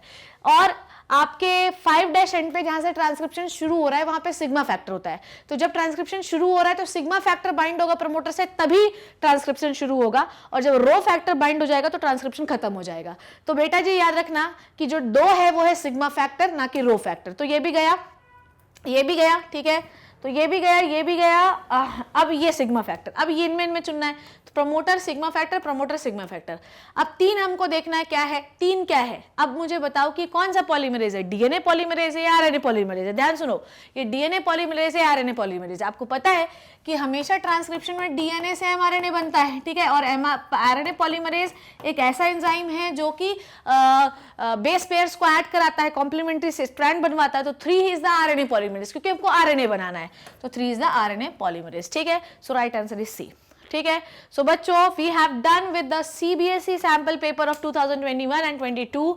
आई नो कि मॉलिक्यूलर बेसिस ऑफ इनहेरिटेंस में आपको थोड़ी सी दिक्कत होगी, but don't worry about it. इसको हम जल्द से जल्द और अच्छे से कंप्लीट करेंगे with so many MCQs, so don't worry about it. अगर आप इसी तरीके से मेरे शानदार जबरदस्त लेक्चर चाहते हैं तो you can visit the website of magnet brain. मेरे बच्चों, आप जाओ, वहां पर सारे एमसीक्यूज बने, जो मन करे वो देखो, सारे एमसीक्यूज बना रखे हैं मैंने।